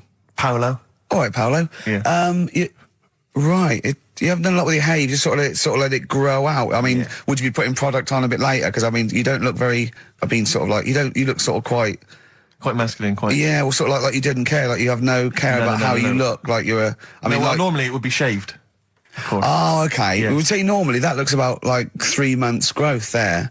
Why haven't you? I've been ill. Nothing serious? Nothing serious. Okay. No, that's why I let it grow. so it's grown. Okay. So what time would you normally be going out then? Paolo? Normally I'd go out about sort of, I'd go out about 8-ish. 8 o'clock in the evening you go? No. That sounds a bit early. That's what... No, I'd go out about 3 in the morning normally. Right. So I take them as... Yeah. Okay. leave Right. So about that's right. Yeah. Where'd you go? Down sort of... Down Old GAY, Compton Street for a Compton coffee Street. and then Yeah. onto Yeah. GAY Something like with that, your yeah. little shaved Head. Okay. Well, you're doing Sounding fine. pretty gay. Sounding pretty. Can I just ask you one final question? 20 bender points? You're 20 bender points. So I'm just going to let you in. Okay, I'm just going to tell the guys to let you in. But I've got one more question. Yeah. The first cut is the deepest. Let's hear it, Rick. On this album as well is The Killing of George. You know, Georgie Part 1 and 2, remember? About the gay bloke. Georgie Boy was gay, I guess. His favourite song. Carl's favourite song. Yeah. Right? And I was going, oh yeah, I remember that, yeah. I said about, and I said, did not intend to take his life. He just pushed it when he gets mugged and killed. Do you know what he said? Go on. I was sitting outside, I was singing, he went, well, as I said, they go out too late. They go out too late. He meant gay people go out too late. He went, no, they do. I went, what do you mean? He said, well, they're always out, they go out when people are coming home. He said, if he'd have been in bed by 10, he'd still be alive today. That's a sobering lesson, And he went, Karl. there's one that works here and he's shattered every Monday. Oh, if you're gay and you're listening, just be in bed earlier. Go Yeah. out when sensible people go out. Yeah. You're right, we're not on the continent, Karl, is your point? If you're gay and you're not in bed by 10, go home. Yeah. I don't get it. Now, right, okay. His Russian guy. Yeah, that was the Welsh fella. Who was bloody awful, but not as bad as his Russian cousin, Ivan. Go on. He had a fella doing some work for him, right? This fella built his house. After it was done, right, the terrible fella was like... fella Ivan. He was going, oh, it's brilliant, you've done a good job there. Yeah. I don't want you to build another one like that. Took his eyes out. Just stopped him making an house like that. Another Yeah. one. Blimey. That's Why bad, didn't isn't it? Why didn't he take away his trowel? Then he could have seen, but Yeah. he couldn't have built a house without a trowel. You can't build a house without a trowel. Yeah. Makes you I think, suppose he probably later thought that once he'd been nicknamed Ivan the Terrible. Yeah. He Go, thought, why? Because you I- gouge people's eyes out. Yeah, but I didn't want to build another house. I know, but Take his trowel away. What would I have been then? Ivan the crafty at most. exactly, yeah. Ivan the jealous, Ivan Yeah. the spoilt brat. But Yeah. Ivan the someone's terrible, eyes. it's That is bad. bloody terrible. I'm surprised you're not called Ivan the... Do you know what I mean? Yeah, you're going to get on in history like with Vlad the Impaler. Yeah. He's mainly remembered for impaling people. Yeah, he did a lot of other stuff. Did a load of great charity But work he did. The Not impaling remembered. is the thing that's really Yeah. gone down in history. When were you reading about Ivan the Terrible? No, it's just or little Ivan stories. the Terrible is the thing you remembered from this informative article. No, it was just little bits like that. Talking about him, there was a thing about someone who worked for that fella who painted the ceiling. Sistine Chapel. Yeah, Okay. there was a thing. A woman who worked for him in his house, and I love how you assimilate information when it's just bordering on the academic, or just the interesting and true. It's wonderful. Ivan the Terrible gouged someone's eyes out 'cause built him an house. That fella who painted that ceiling had a woman work for him. Imagine if you wrote that down in an essay. Imagine if you wrote that in a school essay. Well, you'd probably end up with not getting a grade or... Yeah, or thinking you turned up to more than you had. Exactly. Anyway, the Go woman on. who lived with... Yeah, the woman who lived in a shoe. Go on. yeah, there was this woman who lived with him, and she used to go out and do all this shopping and that. Yeah. But because she couldn't read or write, he used to have to draw everything that he wanted. Why couldn't you just tell her? I don't know.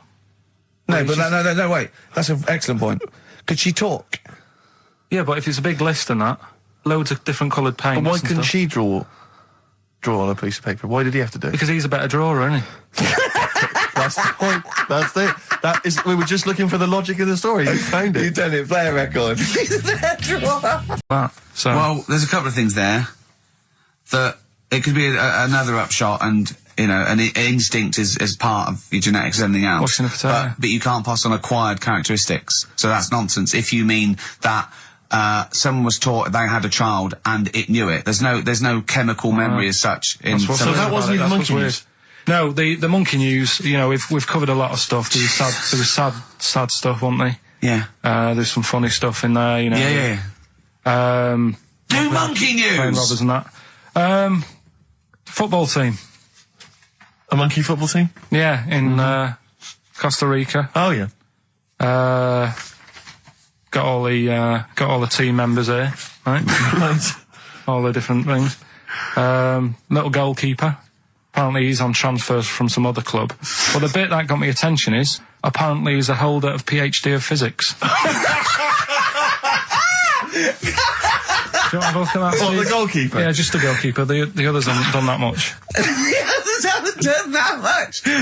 Well, I believe that he's got better exam results than you, Carl, but I don't believe he's got a PhD in physics. Obviously. Do you know what the name of the team is? Coconuts. Oh, so if the Telegraph are listening, that is the sort of quality entertainment you get. Well, you don't anymore. Let's just put a song on then. Yeah, that's the end. Goodbye, everybody. what do you Have want a to leave? have a lovely summer. Yeah, have the a rest of great it, and we might see you in October. We might not. It's up to Karl Pilkington. Chances are So slim. call 0207 766 6000. Ask for Karl Pilkington. Or email him. What's this? Or This is Tim Buckley to end with. I think you'll enjoy this. It's called Once I Andrew Was. Phillips. Call Andrew Phillips. See ya. Where's the monkey news? It's been a bit quiet, hasn't it? I've been... What, in the keeping an last eye out. 3 months? Okay, there was something that I found last week about one that was in an old people's home. It escaped from some zoo. It was wandering about. It was enjoying itself, and then when it got to the night time, it was like, oh, what am I going to do? And the first place it came across was like this old people's home. Yeah. Went in there. I think it was there for about a week and a half without anyone realising. No, no. No, it did. No, so the helpers and the nurses and the social workers and the matrons and all that, they thought, well, Mr. Sanders looks a bit hairy. But I mean, that happens, you know, it comes out your ear and your nose when you get to about 70. And he stooped over, yeah, of course he has. He got bow legs, yeah. And he eats more fruit, of course he does. Well, that's when they realised. Why? Because someone in the kitchen said, hang on a minute, getting through more bananas than we normally get. What else you got? Monkey news. Yeah. Right, let's do monkey news. You want to do it now? Yeah. Oh, we may as well have some monkey news. Let's have some monkey Do news. some monkey news. You made enough noise there, Rick? You want to... Sorry, but sometimes I like to move around, lounge and that, and at the mic, Sure. you know what I mean? Yeah. Yeah. Well, let's have the jingle. We've not heard it for a while. Oh, chimpanzee that! Monkey news, you Right. I haven't read this through properly. So I'm just assumed that. Right. What do you mean you haven't read it through properly? basically, right, it's about problems with chat rooms and that, right? A lot of people, it's like the new way of meeting people and that, in it now, chat rooms. You get on there, you can have Right, a chat. if you say someone was having a meeting with someone, they Please wanted to don't meet. preempt it. Right, okay. Please don't preempt it. Right, there is not an animal in the world that Right, can it doesn't operate matter. and Do you want understand. to know the story? You said Did they get married? It was 3 months later. She realised, oh, there's a lot of bananas gone from my fridge. See, what annoys I me want is, a divorce. This is what annoys me. Bobo. You say that monkeys can do Shakespeare if they're given the time. No, that's not it. Let's not get into the It's whole a Shakespeare and philosophical monkeys. conundrum. Please, let's not get into that debate again. We'll be It's here all about night. it's about Yeah. Right, so infinity. this one then. Oh. So this chat room, right? And the thing is with chat rooms, you have like a big boss who's looking over it and making sure nothing dodgy is going on. Right. Right, so certain keywords come up and Who's that, Dr. sort of thing. Zayas? Right. So anyway, they were looking over it, trying to look for dodgy stuff, but they kept coming over like really strange things. Like instead of saying, "Do you want to meet in a restaurant or bar?" Right, it'd be like, Do you want me in a tree? "What tree do you want to meet?" on?" Right, okay. Are you shooting off? That's the end, yeah. I'll see you later, Seriously, mate. 'cause that's gone. I'm just going to listen to the end of it anyway. You're an idiot. You're an idiot if you believe that shit, honestly. No, I'm just telling you what's online. Let's hear the rest of it. How you are? You're nearly. You're ill. You're nearly. Okay, well, I don't know the PC term for this, so I really apologise. You're nearly retarded in some aspects. Instead of sort of saying wear something sexy, they'd say make sure you bring plenty of bananas. and Right, stuff you're like that. talking absolute. Okay. Are you making up the monkey news now because you can't find it anymore?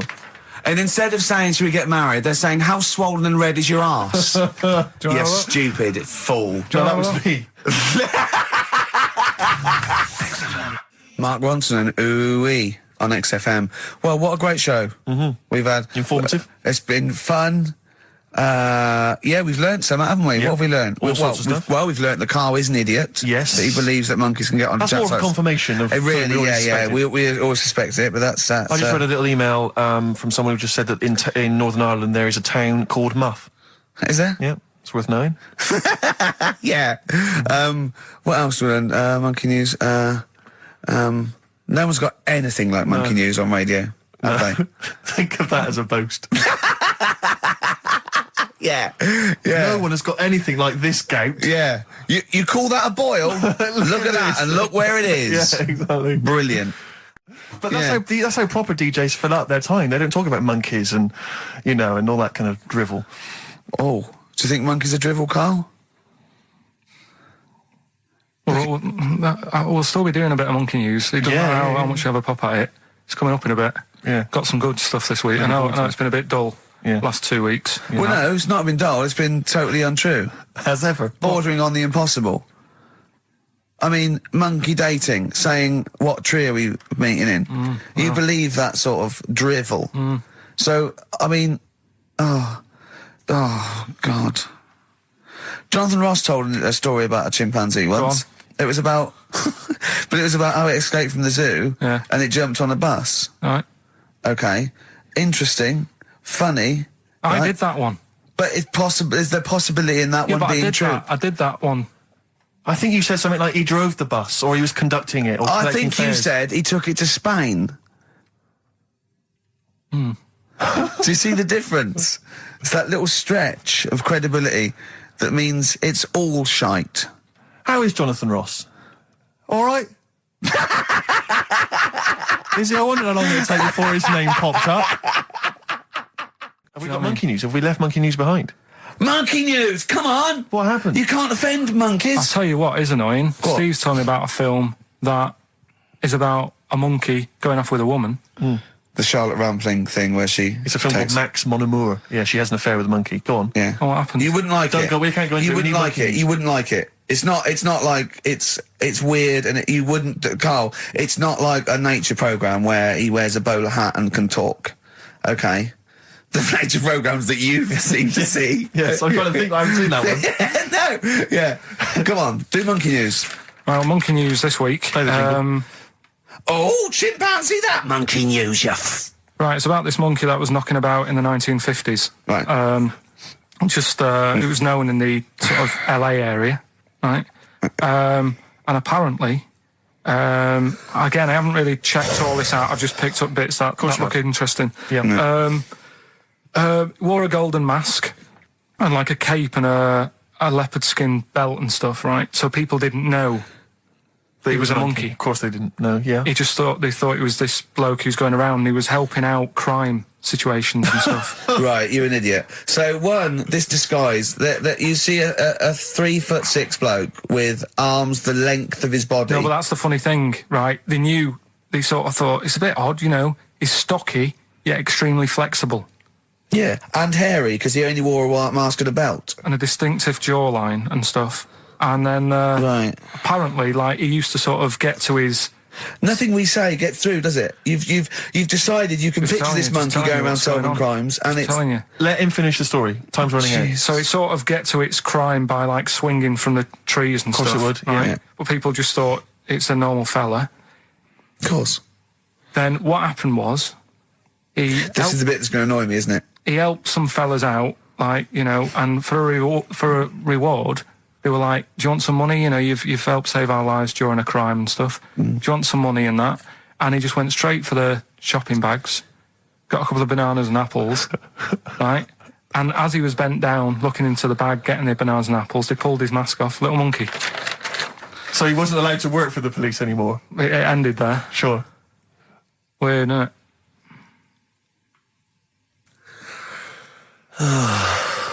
Rick, can I tell you the meaning of One Flew Over the Cuckoo's Nest? Yeah. Can we never speak of monkey news again? Yeah. It comes apparently from an American children's nursery rhyme. 1, 2, 3, 4, 5, 6, 7. All good children go to heaven. Some fly east, some fly west. Some fly over the cuckoo's nest. Brilliant. Now, thanks to Ian for emailing that in. Shall I give someone the prizes? Yeah. Phil Corbett, there he was, the first one I've pulled out. He correctly guessed that it was E. It was an E that Karl got in history. The only qualification he's got, and it's an E. Do you know that woman? Judge the monkey news based on that. Go on. That woman who went out with the monkey. What? It's a film. It's a film. It was Charlotte Rampling in the film. I don't know who played the monkey. Did she have any kids? What, with the monkey in the film? Yeah, I'm just thinking if I'm going to get it out and stuff. No. Why? Oh, because that would have been interesting. Well, no, it's just that the problem there is the kids would always look more like the dad. See you next week. Couple of emails. Monkey Matt's emailed us. Who? Monkey Matt. Oh, Matty, yeah, go on. Yeah. He says... How's the Munster? He's all right. He says, Karl has missed a cracking headline from The Sport. Hide-and-seek champion found dead in cupboard. I hope it's real. I don't know if it is. I doubt it. They got rid of monkey news. Was it? Nothing Oh, going is there on no monkey news? Now it's gone on this week. Don't talk. There must be some monkey news. It's not like it's real news. You tell us stories about chimps from the 18th century. It's not. Don't give me nothing happened this week. You just didn't look at the internet. Did look. And there's no news. Nothing happened. There was one little bit of monkey news about how you can now buy tea that's been picked by little chimps because it tastes good. Right. That's what they're saying. Right. Why does it taste good? What do they do to it? I don't know. It just annoyed me. Is it those chimps from the PG Tips Act? Well, that's the annoying Are they thing. dressed up, having funny conversations? Well, like that's in a the house thing. somewhere? Everyone made a fuss about, that's cruel making them pick a piano up. Yeah. If I was a chimp, I know what job I'd prefer. Sure. Do you know what I mean? Doing removals rather than standing in a field picking tea and that. Yeah. I love the fact that he probably thought that was a documentary. Yeah. He thought it was a trailer for a Channel 4 programme. All right, we'll be back next I've week. got a little treat for them. Right, that winner of the DVD, watch the behind-the-scenes... Radiohead, they're there on XFM 104.9. I'm Ricky Gervais, Steve Merchant, Karl Pilkington with the answers to Rockbusters, the biggest quiz on radio, probably. Mm-hmm. Do you want to remind us the quiz? No, you mean the crappiest quiz on radio? Yeah. Right. First one was, that fella likes sucking on iron. Yeah. Right. The initial was M. Yeah. What was the band? It was Metal Liquor. Alright. What's Metal Liquor? No, wait, I've never heard of a band, Metal Liquor. Metallica. No, you said Metal Liquor, I don't understand. Yeah, Metal Liquor. Metallica. What? No, say it again and try and make Metallica sound like Metal Liquor. Metallica. Metallica. Metallica. Is he having a fit? Say it again. Make Metallica sound like Metal Liquor. Metallica. Metallica. Okay, next one. Right. Yeah. Second one, the Jamaican fella spots a boat. That was easy. That was D. That was Debage. You got that? Make it sound like the band. Debage. Make it sound like a Jamaican fella saying, spotting a boat. Debage. Right. So you got that one. And the last one. Do you want a game of tug of war? Well, it's up to you. You own it. Yeah. Right. That was E. That was your rope. Right. Europe. Europe? Right. Who did the final countdown? Yeah. So that's the... No, what? We've let that go? That's the three answers for this week. Who's the winner, Steve? Well, again, I mean, there are lots and lots of people who got it right, Rick. So I don't know if it's just us that think this is rubbish. Right. But, who's the winner? Well, I'm always a fan of people with just something, a name, I don't know, that maybe tickles me. Yeah. And sadly, I did want to give it to, I wanted to give it to Daniel Jowett. Because for some reason, Danny Jowett. We're going to start. But sadly, I just realised he got it wrong, so I'm going to give it to a different Dan. So not only did you ridicule his name, He's not even getting the prizes. But better luck next time, Danny Jowett. Instead, I'm giving it to Dan Mason of Ilford. So he got them right, and he wins those prizes. All right. Well. okay. More of that next week. I mean, what do we think? We'll do it next week then. Yeah. Again. Okay. these songs. And just remembered recently, actually, I was on a train coming back from hometown Bristol, and I was on the train, and this girl walks on, good-looking girl. I thought, hey, up, a largely empty carriage. I'm thinking, my luck's in, you know, because I take every opportunity, Carl. That's the thing about me, you know. I don't choose. She was a good-looking girl. She sat down. I thought she sat down right near me. I thought, brilliant. As this guy comes up behind her, and says, I think it's probably a boyfriend or something. Sits down next to her. And I listened in on the conversation, you know, obviously, because I'm pretending to read. It was very clever. I read the same page for hours, so I was pretending to listen. I was listening, but pretending to read. And I realised that it's not her boyfriend or anything. It's just some guy she's met on the platform. And I'm thinking, brilliant. If she's the kind of girl who's just going to start talking to someone, you know, on a platform, on a train, brilliant. I'm going to be in here. Because he was only going one stop. So I'm thinking, what's the worst that can happen? He'll nick off, you know, I'll get chatting to her, you know, and who knows? I could join the... is there a train equivalent? Foot High Club. The Foot High Club, brilliant. And so I'm excited, you know, I'm listening in. And it turns out that they're both kind of graduates who've just finished university, or they're coming to their finals or something.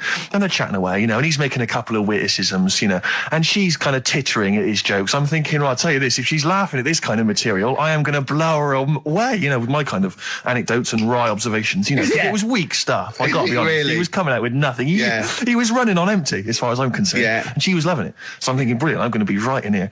And then they get moving on to higher brow things, you know, and I think she was going to study kind of Marxism or something like that, or communism, something. And she was asking him, you know, by way of conversation, she was asking him what he knew about Marxism, you know. And he was fumbling for his vague knowledge of it that he had in his life. And I'm just sat there thinking, yeah, come on, love, in any given capitalist environment, the proletariat will revolt against their oppression by the bourgeoisie, and after a brief period of socialist rule, emerges a classist society governed by community cooperation. Well, if that sort of talk wouldn't get a woman hot, I don't know. I don't know what you'd use then. If Marx and Engels is not going to get a woman sweaty down below, then nothing is. Then my name is You're not just Steve biding your time. Exactly. I'm just going to go in for the kill any minute. Yeah. So anyway, it comes to his stop, right? He gets up. I'm thinking, this is a piece of cake. And he gets off, and off he goes. He walks off. And I'm thinking, brilliant. And I thought, I'll wait till the train's pulled away. I'm not going to leap in straight away. No. And he comes back along the carriage. And I'm thinking, hang on a minute. He goes, listen, do you mind if I give you my email address? Oh. Right? And if you want to get in touch, email me. I'm thinking, come on, you loser. Get off now. Save your face, please, before it's too embarrassing. She accepts the email address because she obviously doesn't want to hurt his feelings, whatever. I'm thinking, fair enough. She's a good woman. I'm liking her. I'm loving her. I'm thinking, that's my kind of girl. So anyway, he gets off. I'm sat there, the train pulls away. I'm thinking, yeah, I'll wait a few minutes, you know, I'll just, you know, give it some time. Her phone rings. It's her friend on the phone. And she starts saying, and I was listening in, and she was going, yeah, just met a guy on the train. I'm thinking, yeah, that's true enough. She goes, yeah, he was a good-looking guy. I thought, you're having a laugh, love. To be honest. Because I was looking at him, and she said to her friend, he looks a bit like tennis player Boris Becker. I thought, you should be so lucky, frankly, because I saw him. He had awful facial hair, if that's what makes him look like Boris Becker. A terrible little goatee beard. It was laughable. I thought, I don't know. And then she goes to think, and she's like, yeah, I met him, we got chatting and stuff, you know. And she was going, it's not often that you meet someone, you know, generally in life, who's, you know, kind of thoughtful and intelligent and funny. I thought to myself, I'm not even going to waste my time with you, love. Frankly, if that's what you thought of him. You just walked away. And I'll be honest with you, I didn't even bother talking to her. No, I didn't even waste my time with her. If she thinks that bloke is not only great looking, but funny and intelligent, and she got on well, and he was polite, and it was a chance meeting, and he thought, and she thought that you were like a freaky looking dork who didn't even have the nerve to speak. That is what she thinks, then I don't want to know her. I couldn't. You walked. That is so naughty. This show's been a bit naughty, I think. I don't know what's happened to us. I think it's like sort of end of term sort of madness. But I think we've got to calm down here. We're a bit naughty there. We've said, you know, bloke with two dicks. We said Chinese people don't talk properly, which is a little bit offensive. Yeah. Know what I mean, Karl? Well, they don't know. Right, okay, let's leave it now. Okay, stop there, Karl. Karl does not necessarily reflect the opinions of XFM or any other human being. If you think that me and Steve have been being offensive, we are strongly behind the guise of irony, satire, and ignorance. Karl only has ignorance and hate. Yes. No, but as long as you say something good about someone, you can also say something bad about them. How does that work? Go on, give us an example. Well, Chinese. Yeah. Yeah. Great people. Right? Good. That's the women really good looking as younger people. No! What are you doing? I'm just saying, as long as you know what I mean, there's good and bad and everything. For every what are the old ones like? Yeah, they don't age well. What do you mean? The fella in Karate Kid, the teacher, was only about 36. We started this. We started this. Look at your face. Look, play some adverts. Honestly, Juan, by Billy Corgan's new band there. Ex-Smashing Pumpkins. Sounds a bit like them, but I like it. It's alright, not bad. I like it. You would take to know, Rick, incidentally, that someone's got the right answer. So, Carl's Carl relieved. knows the answer, yeah. Brilliant. Well done, Karl. You're a fool. Right. Right, what are you doing then? Let's have a quick reprise, if we could, of the Rockbusters clues. Yeah, Rockbusters, if you've just tuned in, you've missed it this week. Here's your 3 Well, no, clues. you haven't. That's why we're giving the clues again. Yeah, I know, but it's they haven't. Eh? What? Safe, they've been busy. Just give the clues again. First one. God. Don't argue with him, because he isn't going to change his mind. That's AA. Second one, he always gets what he wants and doesn't worry about anyone else. That's P. Yeah. And the third and final one, I might have to put that woman in the oven. AB. Interesting. Are we telling him or still? No. People have still got a chance to win those extraordinary prizes. ricky.gervais@xfm.co.uk. So the answers to this week's Rockbusters. Yeah. Do you want to give us the clues again and the answers? Yeah. The first one was, don't argue with him. He ain't going to change his mind. The initials there were AA. That's adamant. Adamant. Yeah. All right. That's good. That's a good one. Second one, he always gets what he wants and doesn't worry about anyone else. That was P. That was Pixies. Right. Picks his. It kind of works, yeah. And the third one, I'll let you have that one. I'll have to put that woman in an oven. That was AB. That was Anita Baker. Anita Baker. It's good. Anita Baker. Anita Baker. I'll let you have all 3 today. So You've done well. So do you want to pick a winner, Steve? Well done to Mark Leder from Bow. He wins those fairly mediocre prizes. Enjoy them. Oh, brilliant. Now listen, it's Rockbusters. I've got the prizes here. Rick, I'll be honest with you. I mean, we've given away some shoddy stuff in the past. This But is it's the worst absolute collection. tat, is it? This is really scraping the bottom of the barrel, Carl. I mean, Let's hold on. The how phones many are going more of mad. these can we give away? If you're still phoning, hang up because we're not going to bother anymore. We're really sorry about that. Maybe email us or something. How many of these can we give away? Look at that. It's only Fools and Horses. The It's the video. Christmas special from not this year. When did Wimbledon finish? A couple of weeks ago. Right. Found myself sat there, right? I'm not having a go. I know we stopped Cheeky Freak of the Week and all that, right? So I'm not going to be having a go. Christ, I sat there. I'm scared. No, I'm not having a go. You've always got to remember that. Go I'm on, just get telling on with you it. what goes Get on with it. going in I'll my mind. apologise after. I'm just saying, watching Wimbledon, it wasn't, one of the major games. It was little fellas in a wheelchair having a game. Little fellas in a wheelchair. Right. But for me, I mean, great. They're doing a sport and everything. Don't put it on the telly. What was up with it? There wasn't like, a rally going on.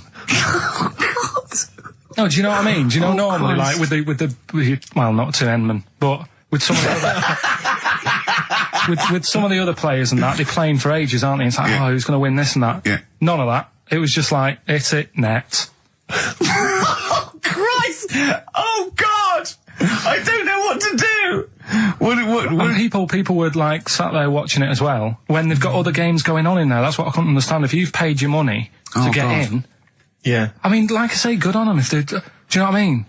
But it would have been. I And don't they know. all start first in the marathon. I just thought it would have, give them a game of swing ball or something. Yeah.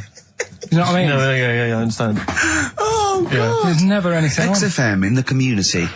Did anyone confirm? Actually, I had an email earlier. Swing ball! No, I'm not having a go though. Tell them. This is what I'm like, aren't I? Sorry, this is recording you as well. What do you mean I'm not having to go tell them? Do you No, think you but just do said you know that to what I me? mean? Do you think you haven't got a microphone? You just said to London, keep wheelchair sport off the telly because they can't get a rally going. You called them little fellas in wheelchairs. What? And I meant to go, what Karl meant was... What? I mean, what? They can hear you as well. Yeah, I know. It's just that they might think that I'm having a go, and I don't want to. That's why I stopped Cheeky Freak of the Week, because some people got the wrong end of the stick Right. and what have you. So, Well, it was funny that a woman was born with deformed legs. They might think you were taking the mick. So anyway, I just was wondering if anyone could confirm. We had an email earlier, I forget who sent it in, but thanks very much indeed for it. They said that the Paralympics began this week, and apparently during the opening show, the entertainment was provided by Riverdance. Now, I don't know if that, I can neither confirm nor deny that. but it does seem rather tactless. Let's play a tune. Ricky Gervais, Ricky.Gervais. Don't put my name to this last link. Don't put my name to this last link. Ricky.Gervais, XFM.co.uk. Oh. Magic, Virgin, if you're listening, we are available probably sooner than we thought. Making plans for Nigel. XTC on XFM 104.9. Well, you seem a little bit happier now. Oh, yeah. It was all right. I'm a bit worried. Like I say, the last thing that we just talked about, I don't want people thinking, you know, we're having a go at anyone, because it does do me head in. Because I'm the one who always has to deal with it as well when people do. What? You know, we're just having a chat about tennis and stuff. Yeah, the little fellas in the wheelchair, as you put it. Yeah, what are you worried about? Just that they think we're having a go and that, because sometimes I do have to take calls and deal with all this stuff, right? You don't see that. You don't see the hassle I have to go through. No, but I don't often say things where I'm likely to get a complaint from Yeah, someone. but I'm just saying it wasn't meant to be taken badly, do you know what I mean? You're allowed to say you thought that the quality of tennis, because they were confined to a wheelchair, was poorer than, say, Sampras versus Agassi. I don't think that's in question. It wasn't as good a game of tennis. That's what all you were saying. You weren't saying they shouldn't play or wreck the grass. So, what have you been doing this week, Steve? Well, I'll tell you what, at the beginning of the week I was incredibly annoyed by Karl. Why? No, because I remember you had a little discussion with Karl a while back saying that you thought he was lazy at times. Yeah. And, you know, you had various criticisms of his work. Yeah. And I got a call from him. He said, oh yeah, I should have told you, I had a phone call. Someone said that they were trying to get hold of Steve Merchant to offer him some lucrative voiceover work. Now, you know... That is money for old rope. It's money for old rope. That's you're in there for about 20 minutes and it's thousands of pounds. If there are children listening who are still at school, they should definitely, when the careers guy says, what do you want to do? Try and get voiceover work. Just become a voiceover artist. It's money for old rope. Yeah. So I can't believe my luck, because, you know, I love money for old rope. Yeah. And I said, well, what's the information? He said, I don't know. I deleted the message. It was on his answer, and he deleted the message. I said, right, when did the message come? He said, last week. So he took a week to tell me that he had deleted the message. Why, just because it wasn't for you? I mean, I don't know how selfish that is, Karl. No, what happened is, right, I got back off holiday. I was at home. Yeah. So I called up my voicemail, right, because I can do that. Yeah. Remote access, right, because I've got to know what's going on at work. Of course. Called in, it was still my day off, I was going through the messages. Yes. Heard one from some company saying, we're after Steve Merchant. Yeah. We want him to do some voiceover work. Yeah. Right? I can't remember the name of it, but Thanks. I thought, right, I'll remember to tell Steve. A week later. It doesn't matter, does it? You still got the message, and they What message? Yeah, but voiceovers have to be done in the next couple I of days. didn't get the message. All I got was there was a company, I don't remember the name, and they phoned you. They wanted voiceover work. How does that help me? There are hundreds of thousands of media companies. You didn't take down a number. You didn't take down a name. Nothing. I was more puzzled why they'd want you to voice anything. He's having a go. I don't know what. No, but listen to that voice. No, you must be annoyed. You must be annoyed. I mean, talk about rubbing salt into the wound. No, but listen to you. Oh, God. I don't know how you think. I don't know how your mind works. Well, I was thinking there must be a tractor sale on somewhere. What do I care? Hang on a minute. Wait a minute. Wait a minute. The worm has turned. I don't care if they want me to advertise, you know, the latest designs in pirate fashion wear. I will do a voiceover because it's money for old rope. I don't care what you think of my voice. Someone was interested. They were offering me money. And you decided arbitrarily, they probably wouldn't want it. They probably made a mistake. They wouldn't like the way he talks anyway. I'll delete the message. No, the thing is, right, I get paid. Been a girl? I get paid to sit here on a Saturday, right? Play CDs and that, help out with the show, get you decent prizes. I think I do me bit. Sure. Right? It isn't about running your voiceover work. So hang on, Karl, let me just get this right. If someone was ever to phone me, right, trying to get in touch with you, to offer you work, you'd want me to just ignore the message. That is what you're saying to me. You'd prefer that I deleted the message, I ignored it altogether. That's what you'd want for me to do. That's what you'd want me to do. What, someone's calling you for some Someone's work? phoned me. They say, I can't, I don't know, I'm a friend of a friend. I've got your number, Steve. I would love to use Karl Pilkington for an exciting sex scene. So has it happened?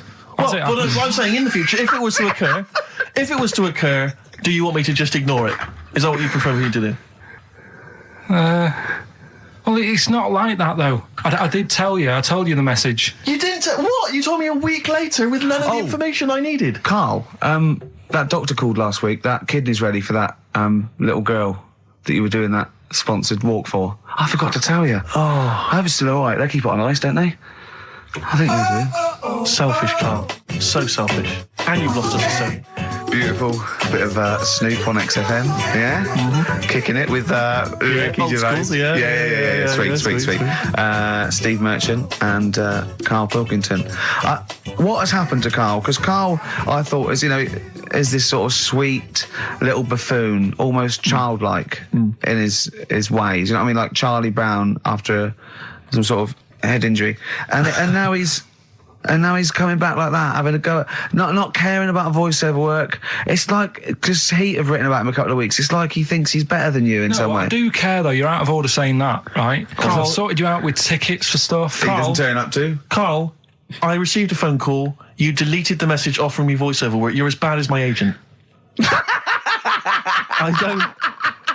I'm appalled by it. And I thought we were friends. At least his agent, when he does it, is losing himself money as well. Yeah, exactly. You've got no comeback. You're still sweet. And to have a go is you've got a mank whine. Right? For a voice. Like a cartoon Gallagher brother on Coronation Street. I mean, and yes, Steve does sound like a Wurzel, but that doesn't, do you know what I mean? No. What about Jethro? Jethro does well. Jethro gets on Des O'Connor anytime he wants. Just has to phone Des up. And he's on there. Straight on and there. he's whining like a Wurzel as well. So, to say that is a rubbish... all right, apart from that then, what else have I done that's wound you up? Well, that's a good starting point, because you hadn't even apologised. No, it's a shock, because that's the first time I've let you down. And I didn't really let you down because I passed on the message. You didn't. Well, we've been through it. You didn't pass on the message. Saying I deleted a message for you is not passing on the message. I mean, I just think what's happened is that you've got a little bit of celebrity now from the show. I mean, I've seen you being recognised in pubs and stuff, or people have come up and they said, "Are you Karl?" because they've seen Ricky. Now, it just seems to me that you are not keeping yourself grounded. You are just, you cannot deal with fame. You've not got the intelligence to cope with the celebrity, and you're just becoming this kind of ego-driven monster. Now it's getting. It scares me, Karl. You're not the man I remember. Look, I put a lot of work into this on Saturday. This isn't even my proper job, right? Where were you in the week? Oh, he's got you there. What? Where were you in the week? I said, let's meet up. Let's, come up with some new features and that. Where were you? Karl, you phoned me about an hour before you wanted to meet. That is not what I would call. I mean, that is arrogance right there. That's the way I work. That's arrogance right there. That's ego right there. He couldn't go. When I came in, he said, "Where's Steve?" I said, "Steve can't make it." I had to tell him why. Steve was staying in to tidy up because his landlady was coming. This he couldn't get over. He could not get over that you couldn't make it because you had to stay in with your landlady. He talked about it for about the hour when we were working. What are you talking? Last week I had a bad throat. You wouldn't tolerate that. You wouldn't accept that. When you had a bad throat, where were you? Why couldn't we do any work then? Because you were at home with your mum and your dad. You were on holiday, weren't you? Why didn't you get your mum and your dad to clean the flat? Oh, he's done it again. He's done you again, mate. Play a record. How has he done me? What? They live in Bristol. Yeah, the joke's on you. He couldn't get him to clean the flat. I don't know who's laughing at who now. Right, listen. Can we just go back to laughing at Karl? Okay. Just doing some research, right? I'm sort of working my way through different creatures and insects and stuff that's on the planet. Yeah. Right? And finding out if we need them or not. Right? Yeah. Do you know much about snails? Sea snails? Well, yeah. Snails in general. I don't know much about snails, land snails. I know a bit about sea snails, like whelks, top shells, that sort of thing. Would you say they're important? What sort of sense do you mean by important? Say if we had to sort of get rid of some animals and insects and that because we're running out of room. Right. Do you know what I mean? Because I'll tell you what I know about some snails. I don't know if this applies to sea snails as well. I mean, I called you today because a lot of other places are shut. Yeah. Right? So, I know they like to eat stamps, apparently. The glue on stamps. They love it, right? Right. Apparently a lot of letters and stuff aren't getting to where they're meant to be getting because snails are crawling into letterboxes and eating the stamps. That obviously doesn't apply to the sea ones, but that's a problem they're causing. All right. Were you aware of that? No, I didn't know that. Bet you're glad you answered the phone today. Right? They love beer. Beer, yeah, who doesn't?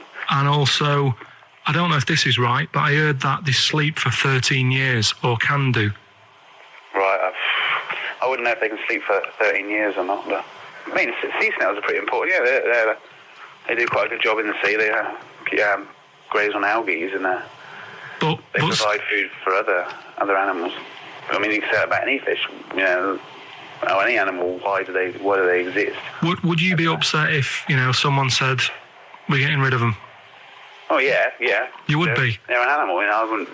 Forget being like favouritism and all that I get for them, right? There'll be other things knocking around you can sort of spend your time looking after. You'll still have a job. Don't be worrying about that. Because I'm not going to get rid of all the fish. Jellyfish need looking after, so you're safe. Yeah. But do we need them? Come on, there's loads of people saying, come on, we've got to move on through the animals, and you're holding them up saying, well, I want to keep them. Well, who's saying we need to... That just sounds a bit crazy to me. Just imagine. Do you know what I mean? And they would come to you because you're working in an aquarium, so they'd be asking for your advice. Right. And you're slowing it down. Well, they asked my advice and I'm giving it to them, so, that's what I think anyway. Yeah, but snails, like I say, they drink beer and that, What did they do apart from some food for a whelk? They were around, their descendants were around a lot longer than we have been. Yeah, they've been around a long time, but what have they done? Well, they've survived that long, so they must be doing something pretty good. Well, apparently they sleep for 13 years, so really, even though they've been around for ages... I think that sounds a bit... I don't think they sleep for 13 years. Not all of them, just the tired ones. So, snails, do we need them? Well, yeah, I just think they've got to, it's not for us to say, do we need them or not, we can't just... So you think we should keep them? Yeah, definitely.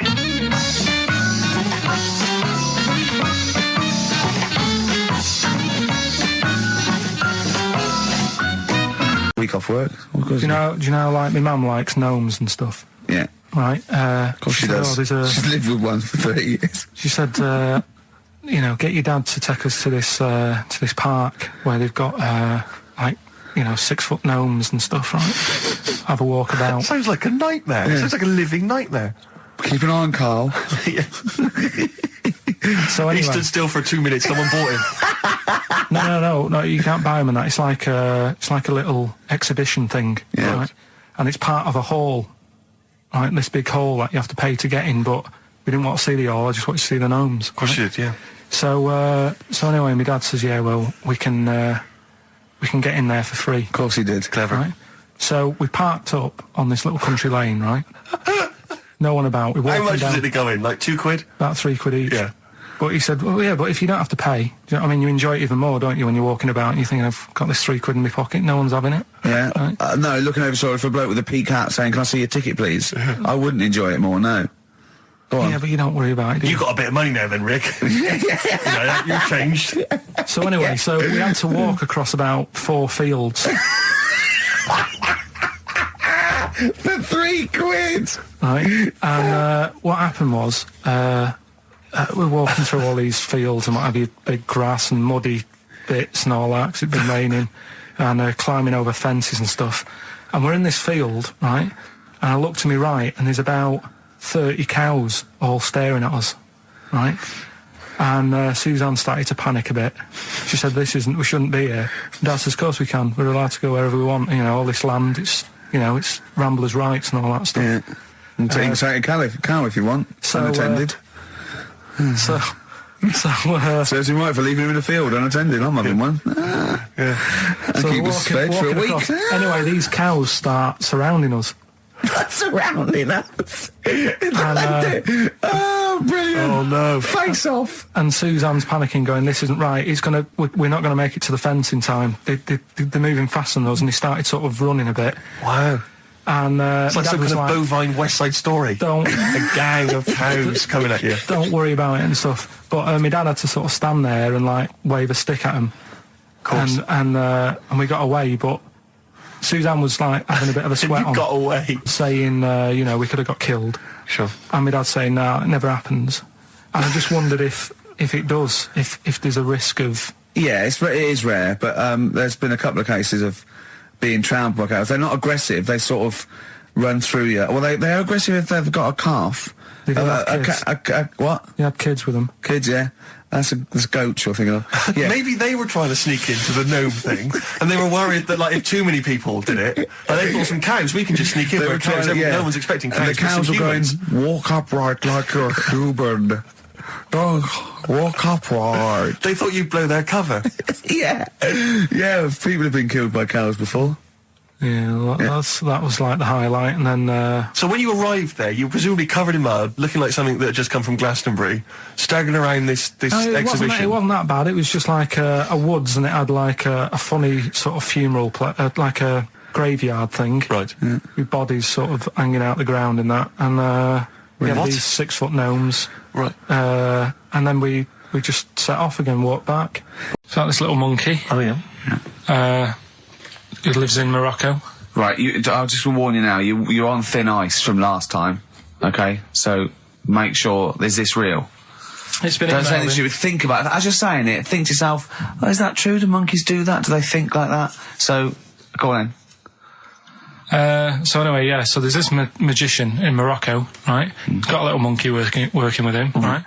The way it used to work, magician used to do his thing on stage, do a little bit of magic, people loved it. Then the monkey came out, had a little cap, walked around the crowd and stuff, got the money, had a good little team thing going on, right? Yeah. So anyway, the monkey's name was 86. Right. Because back then there was so many monkeys, it was like, oh, what names, do you know what I mean? What names do you use, what do you do? So they just named them, right? So this little monkey... What, he had 86 other monkeys? No. It's just like because a lot of monkeys were sort of working back then, helping magicians out, you know, doing bits and pieces, busking, what have you. Well, Rick, you know how there's so many... why would there be a confusion with that? If he only had one monkey, where's the confusion? People would go, oh, I'm not going to go and see that. I want to see 86. He's the better monkey. Do you know what I mean? What does it matter? I don't know what you mean. Well, why do they need... Where was the confusion? With people going to the circus and going, what monkey are you going to see tonight? I don't know. It wasn't a billing, was it, with a monkey? But Rick, it's just the same with humans. You know, there's so many humans now that we can't give them names anymore. Yeah, they all have to have numbers. Exactly, yeah. There's so many humans, you know, with 5 billion people. We can't give them names. It's impossible. But, you know, with a few monkeys anyway, number working... 122, go on. So anyway, there he is. 86. 86. With his hat. With his hat, walking around, getting the money. Yeah. Anyway, the magician sort of, you know, thinking about moving on. Because in Morocco, he'd sort of done all the tourist traps. Sure. So he had a word with the monkey, said, how about we... See? No, let him continue. Think. Let him continue. He didn't have a word with the monkey. Let him continue. So what do you think about going over to Spain? Yes. Sure. So, the monkey was in agreement? So he said, all right, go on then. Right, so they get in the car, and, like, the magician knew he'd have a bit of a problem on his hands, because you're not meant to take monkeys out of the country. Yeah. Right? So he thought, right, what I'll do, I'll get a car, right? Right. Stick the monkey in a boot, right? Get on the boat and hopefully sort of, you know, stick it in some luggage and what have you. Yeah. We'll be over there, we'll be earning big money, everything's going to be great. So the monkey was like, brilliant. So they get in the car, they're on the way to the boat, and pull over at a petrol station. And just before filling it up, he opens up the boot and he goes, you all right in there? And it's like, yeah, it's sound. So he leaves the boot open so it can breathe and get a bit of fresh air whilst it's filling up. Goes in to pay the money. Yep. Pays the money, goes, I'm just paying for the... Right, this monkey is not going to drive away in that car, or we're never doing this feature again. Carl, what happens? What's number 86 up to? So... 86. So, That's the ending, isn't it? That's the story. Come on, let Carl finish the story. It better not be. Brilliant. You're going to love it. Right, so he's in the petrol station, and he's going, right, I'll pay for pump 4. And the fella says, what are you talking about? Pump 4, isn't that a monkey? No. Sometimes I use numbers for monkeys, sometimes I use... No, I mean pump 4. Sure. So he says, what are you talking about? There's no car at pump 4. Right. Keep going. Sticks his head out of the door. Yeah. The monkey's giving it some. Went over to Spain on its own. I don't know what to do. Well, hang on, let's just get a couple of the facts right here. What do you mean, couple of the facts, right? There are no facts. So, number 86.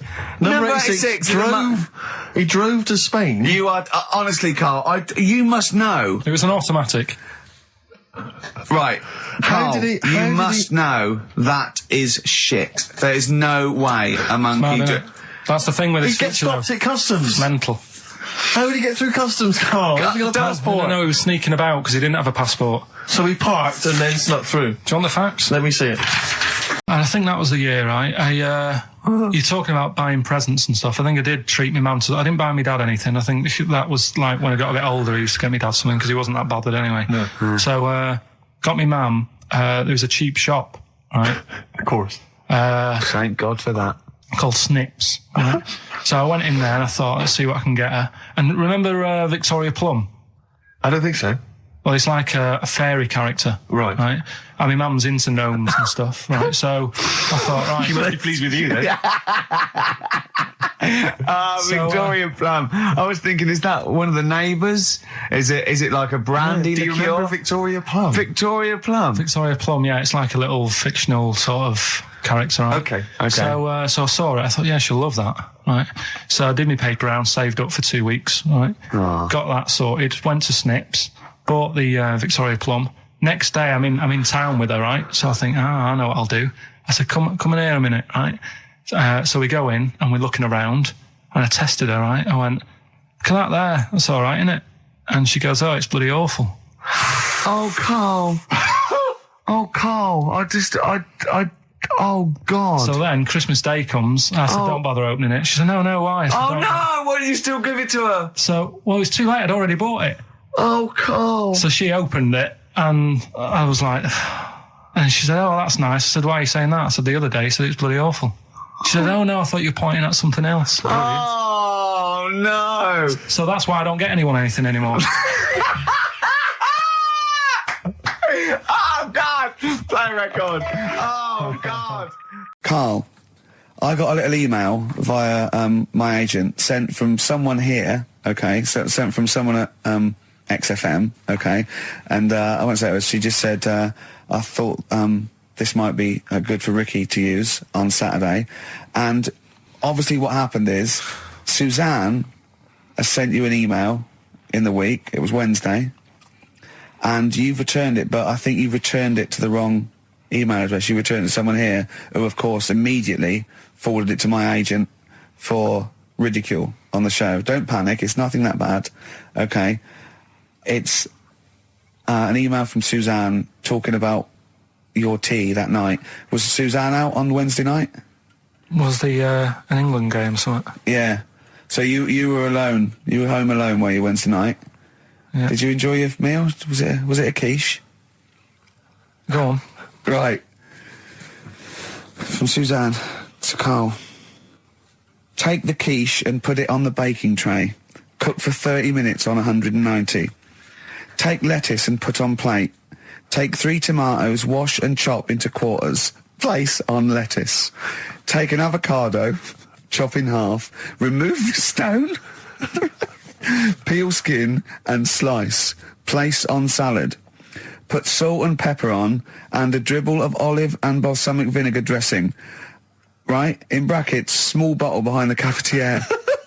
Right, in case he's reaching for bleach. Yeah. That's it. She had to put everything else away. Right? Then sprinkle a smidge of parmesan on top. Remove quiche from oven, cut into quarters and put on plate. Eat. Oh, wow. Does she have to do that Look at every his single face. time she's out? No, it's just that I'm not that good at cooking, right? And to be honest, that was a lot of hard work. I didn't bother warming it up. And I did without the avocado. Why? Too much messing about. He didn't even do that with instructions. It was too much. But yeah, I'm not that good at cooking. And Did that. you that's not cooking though, is it, Karl? That's heating up a slicing. quiche. That's cooking it is making the quiche.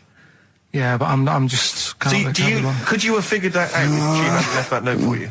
Why does she have to tell you what the olive oil and balsamic vinegar was?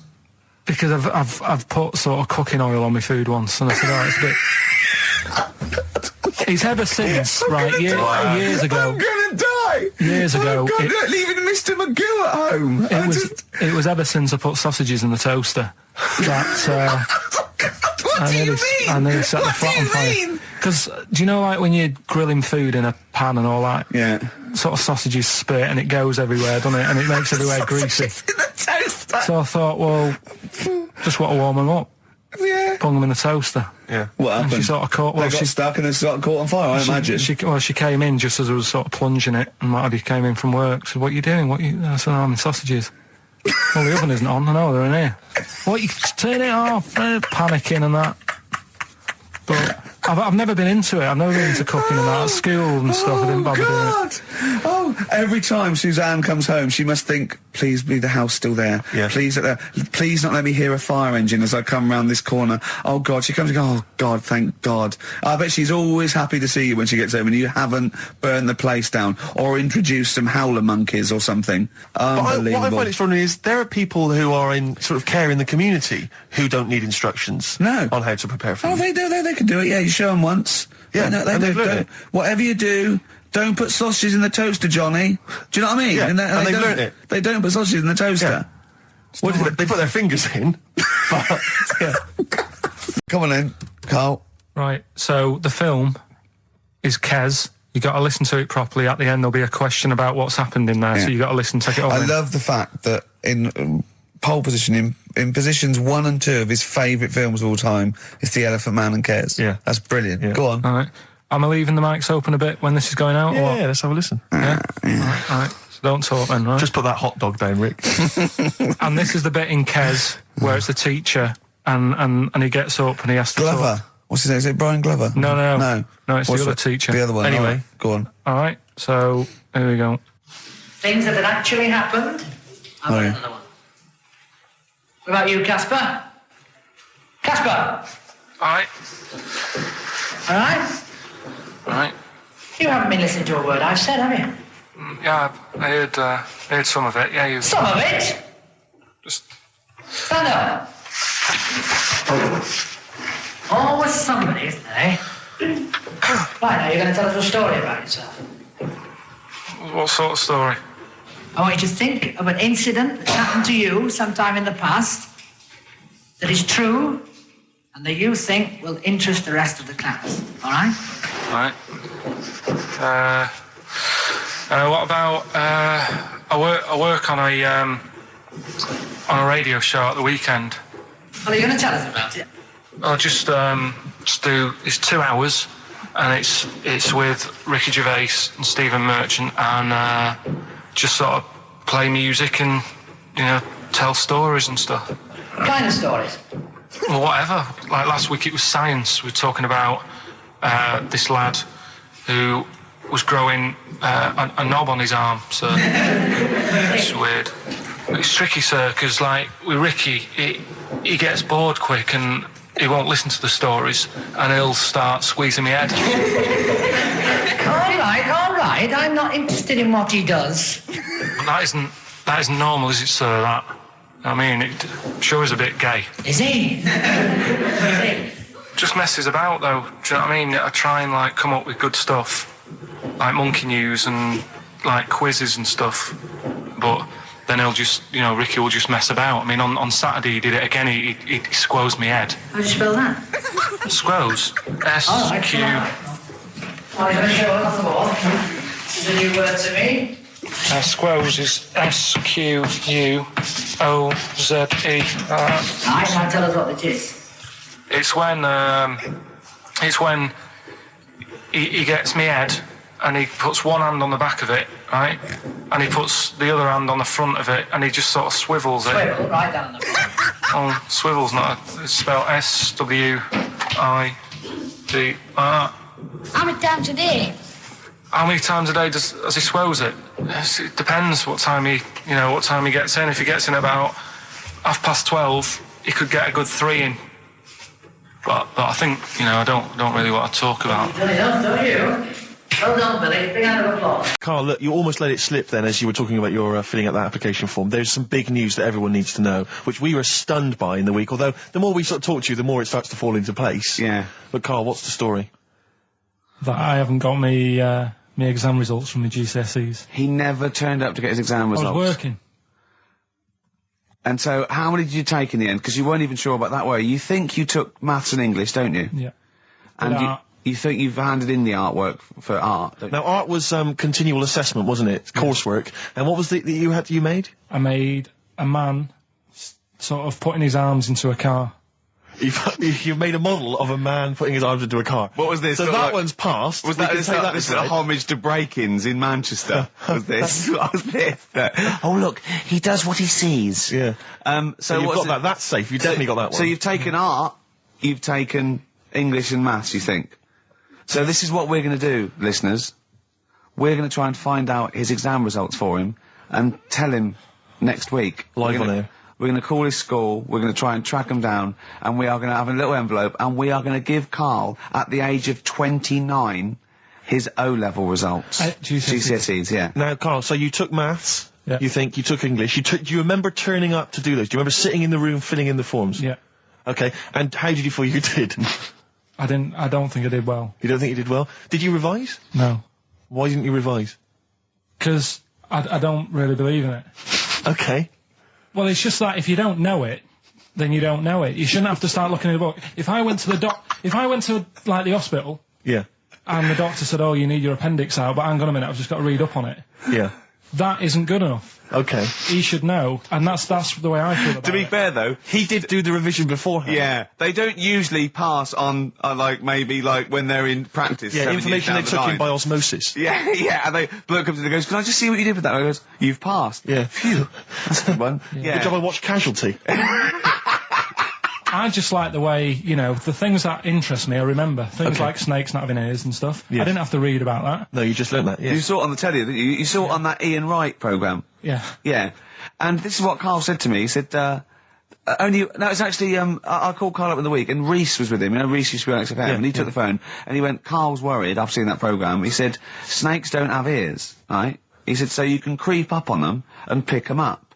And he said, "Karl's worried." He said, "How'd you ever put them down again?" Because then they know you're there. I woke up the other night quite late, Worried about that. and I said to my girlfriend, I said, "How do you put a snake down?" And she said, "What are you talking about?" I said, "That Ian Wright thing, this guy managed to pick up a snake. And do you know that thing where they clamp its head on a jar to get the poison out?" I do now. Right? They did that, but they didn't show you how they got rid of it, and I thought, it could really get nasty, because it's obviously annoyed that you've had its head pressed in the jar. Yeah. Yeah. Right. They hate that. Now, Especially as it's in front of their mates. when you lift it off, Yeah. right, you've got hold of it. Yeah. If you go to chuck it down, it's going to turn on you. It's going to go wild, isn't it? So, I just wondered. Well, what you do is you never put it down, Karl. Yeah, that's why That's what that bloke has got about 11 or 12 just carrying him. Exactly. Yeah, you never put it down. You sling it. Who cares? You just throw it, don't you, really far. That's not that. I don't think you should throw. But Karl, listen, don't worry. We're not asking you to get involved with snakes. We're just asking you now. You've done maths, you think? Yeah. Did no revision for that. No. Okay. English. Do you remember what it was? Did they ask you about Shakespeare? Did they ask you I about can't books? remember, but I must have done it because I thought that was... It was English language, not English literature, wasn't it? So it was Was it like spelling and all that So sort was of it? No, was it like a comprehension? You read a passage and had to ask questions on it. Was it? Did you have to write a short essay? I don't know. I can't remember any of that. Okay. I did a science. Okay, physics or chemistry? Physics. All right, well done. And this is all you think? You actually took that. You actually took physics GCSE. You think? You're obliged to do a language, I think. Did you do French? I did French for a bit, I don't think you are. I don't think you have to do a I language. think you have a GCSE. I think you've got to. Well, English quite good. I think that's his language he did. So you don't know about language, history, geography. Just what you will find out, won't we? Okay, but you just can't remember. I can't believe you can't remember turning up for these things because it's quite a big moment in people's lives. It is the thing that you've been working to all of your educational life. On the day that the things came out, I was working at as a printer, Okay. and it was a really busy A lot day. of spelling mistakes. That It was day, a really that busy paper, day, wasn't so it? you're bound to forget. Yeah, yeah. exams. No, but I had to use gold ink that day, Oh. and it's. Yeah, I mean, you're yeah, not yeah, a printer, yeah. so you don't know. this. No, that's the biggie, innit? But it's tough. You've got to really get your rollers clean. Karl, play a record, mate, and good luck with the exam results. Hopefully we'll have them for you by next week. Black Rebel Motorcycle Club, spread your love. It's time to give Karl... You're actually nervous. I'm a little bit nervous. Just to recap, Karl is 30 this year. He never went to get his results of his GCSEs. So myself and Steve took it upon ourselves to phone his school, track them down, and we actually got your results. What did you think you took? Did English, Right. maths, Yeah. art, Right. and I think I did physics. Okay. Well, you didn't do any of them. Eh? You didn't do any of them. You didn't register. You registered for one exam and took one exam and got results for one exam. So I don't know what you thought you were turning up to, or you weren't registered, or you didn't. You're familiar with the notion of registering for an exam. You have to kind of officially register in order to be eligible What do you mean, register? I turned up for a couple. Yeah, you can't just show up. You have to register for them. You have to pay this because it costs the school money, so they have had to have paid for you if they thought you were going to pass. You can't just turn up on the day and ask for some paper at the front. I never got a letter telling me that. Well, that's because you were never at school. But you did somehow register or registered for one exam. You registered for history. It's a topic that you've always been interested in. I was saying to Ricky before, World War II, I loved it.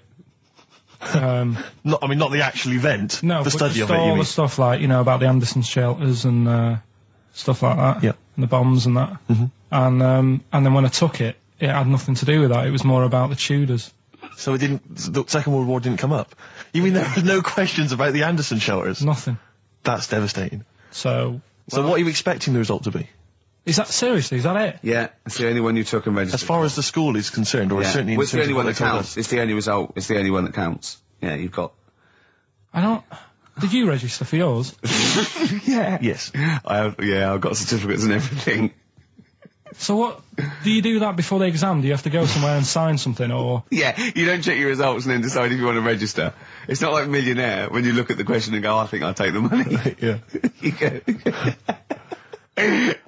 No. But anyway, you must have registered for one, or maybe your teacher put you in for Well, I didn't do it. They must have been confident. They must have been confident. They must have thought your best bet was history. Right, so... What did they get? You got an E. Which I think, technically, is a pass. E?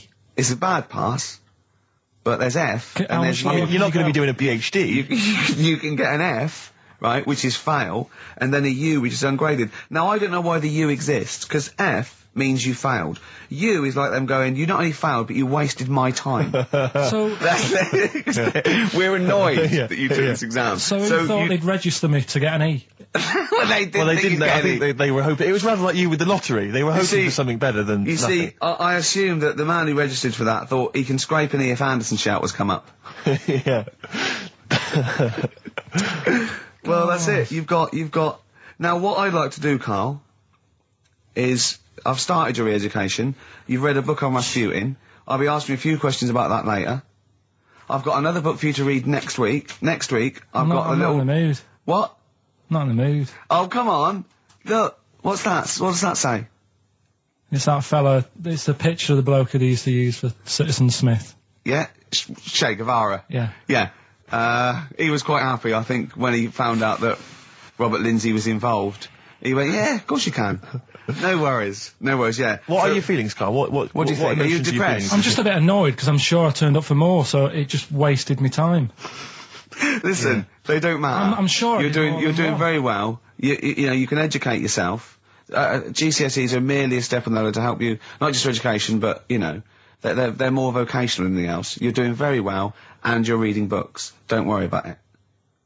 It's But not I'll a suggest concern. something. But if you want, I'll pay for you to take history again. Karl, we'd love to see you get a C or above. And Well, we're I'll willing pay to... for you, and I'll get you some books. Right, now listen. We can, let's get, I reckon, when are the exams? June? Something like that, yeah. We'll try and register next week, and I reckon you can get an A or B. I'm history. Busy, I'm In busy. history. No, don't worry about it, it's just easy. I get you Brody's notes. If Heat magazine, they love you, Karl. They could probably sort something out. They could probably pay for a tutor. They got a lot of money, they sell a lot of magazines. I mean, it is always, almost always, and you found out, I discovered this, it's always the Tudors and Stuarts. There's no fear for them not coming up. Now, what do you already know about them? You must already know stuff about Henry VIII and Elizabeth. No, because it's too long ago to even get interested in. Do you know what I mean? You can't Is that why you relate to didn't- it. Okay. The Anderson thing, it was like, God, I bet my mum and dad were in an Anderson shelter. This is interesting. What, when they- Oh, my granddad would have, had something to do with this. But the Tudors, it's like, I don't know even if they had a family back then. Play record! We come back Hang to on, this. hang Sorry, on, hang on. Steve, Because I need to introduce the new feature. Yeah, For the I record. don't know if I had a family back then. Karl, You're a listen, let me genius, just Karl. ask you now, right? If you can finish this sentence, we've got a chance. Divorced, beheaded, died. Divorced, beheaded. Died. What is it? We just need to do a little bit of work, but otherwise I think you're going to be fine. It's how you remember what happened to Henry VIII's wives. They're little... Divorced, beheaded, died. Divorced, beheaded. It's like spam. Support... What's it? Support, protection, anchorage, movement. That's how You're gonna that's nothing to do with the Tudor No, and that's to Stuarts. do with the skeleton.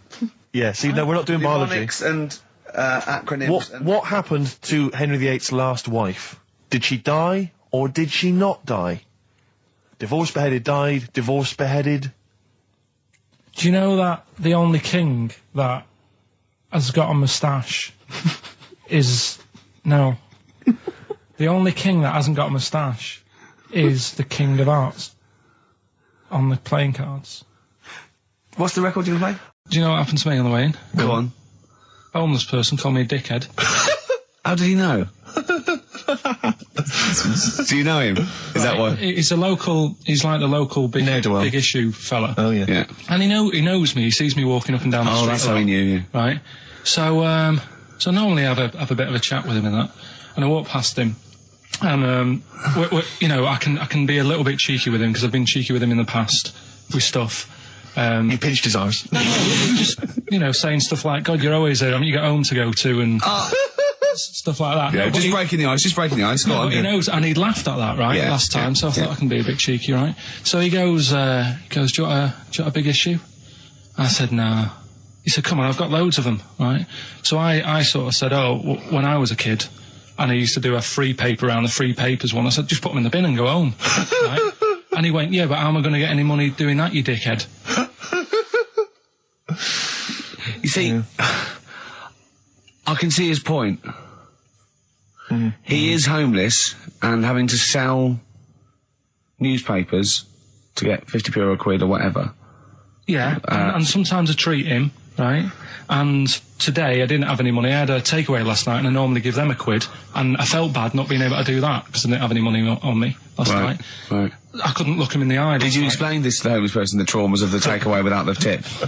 Did you explain that, you know, you've had it hard as well? I go, look, you don't I know had food delivered to my warm flat. Yeah, it was a nightmare. You don't know what that's like. You don't know what the trauma is because you can't have food delivered to your flat because you haven't got one. So please don't look at me like that. You should have said. But most people ignore him. At least I gave him a bit of acknowledgement and sort of... took the mick. Yeah. I didn't think I was. I just was being friendly. No, I know. You got to be careful with the homeless because this is true, and you know when the clocks went back recently, so you got an extra hour in bed. Yeah. And I was at Cash Point with a friend of mine, and there was a homeless person sat by the Cash Point, and you know we would get some money out, and she said spare some change, and my friend thought, oh, he's a bit awkward. He's just trying to make conversation with her. He went, oh, clocks go back. Extra hour in bed. Oh no. I gave her £2. I felt so bad. He didn't do it intentionally. He didn't realise what he'd said. Just making conversation. It's tricky making conversation with the homeless because there's so many areas you've got to avoid. You know, what was on the telly. Yeah.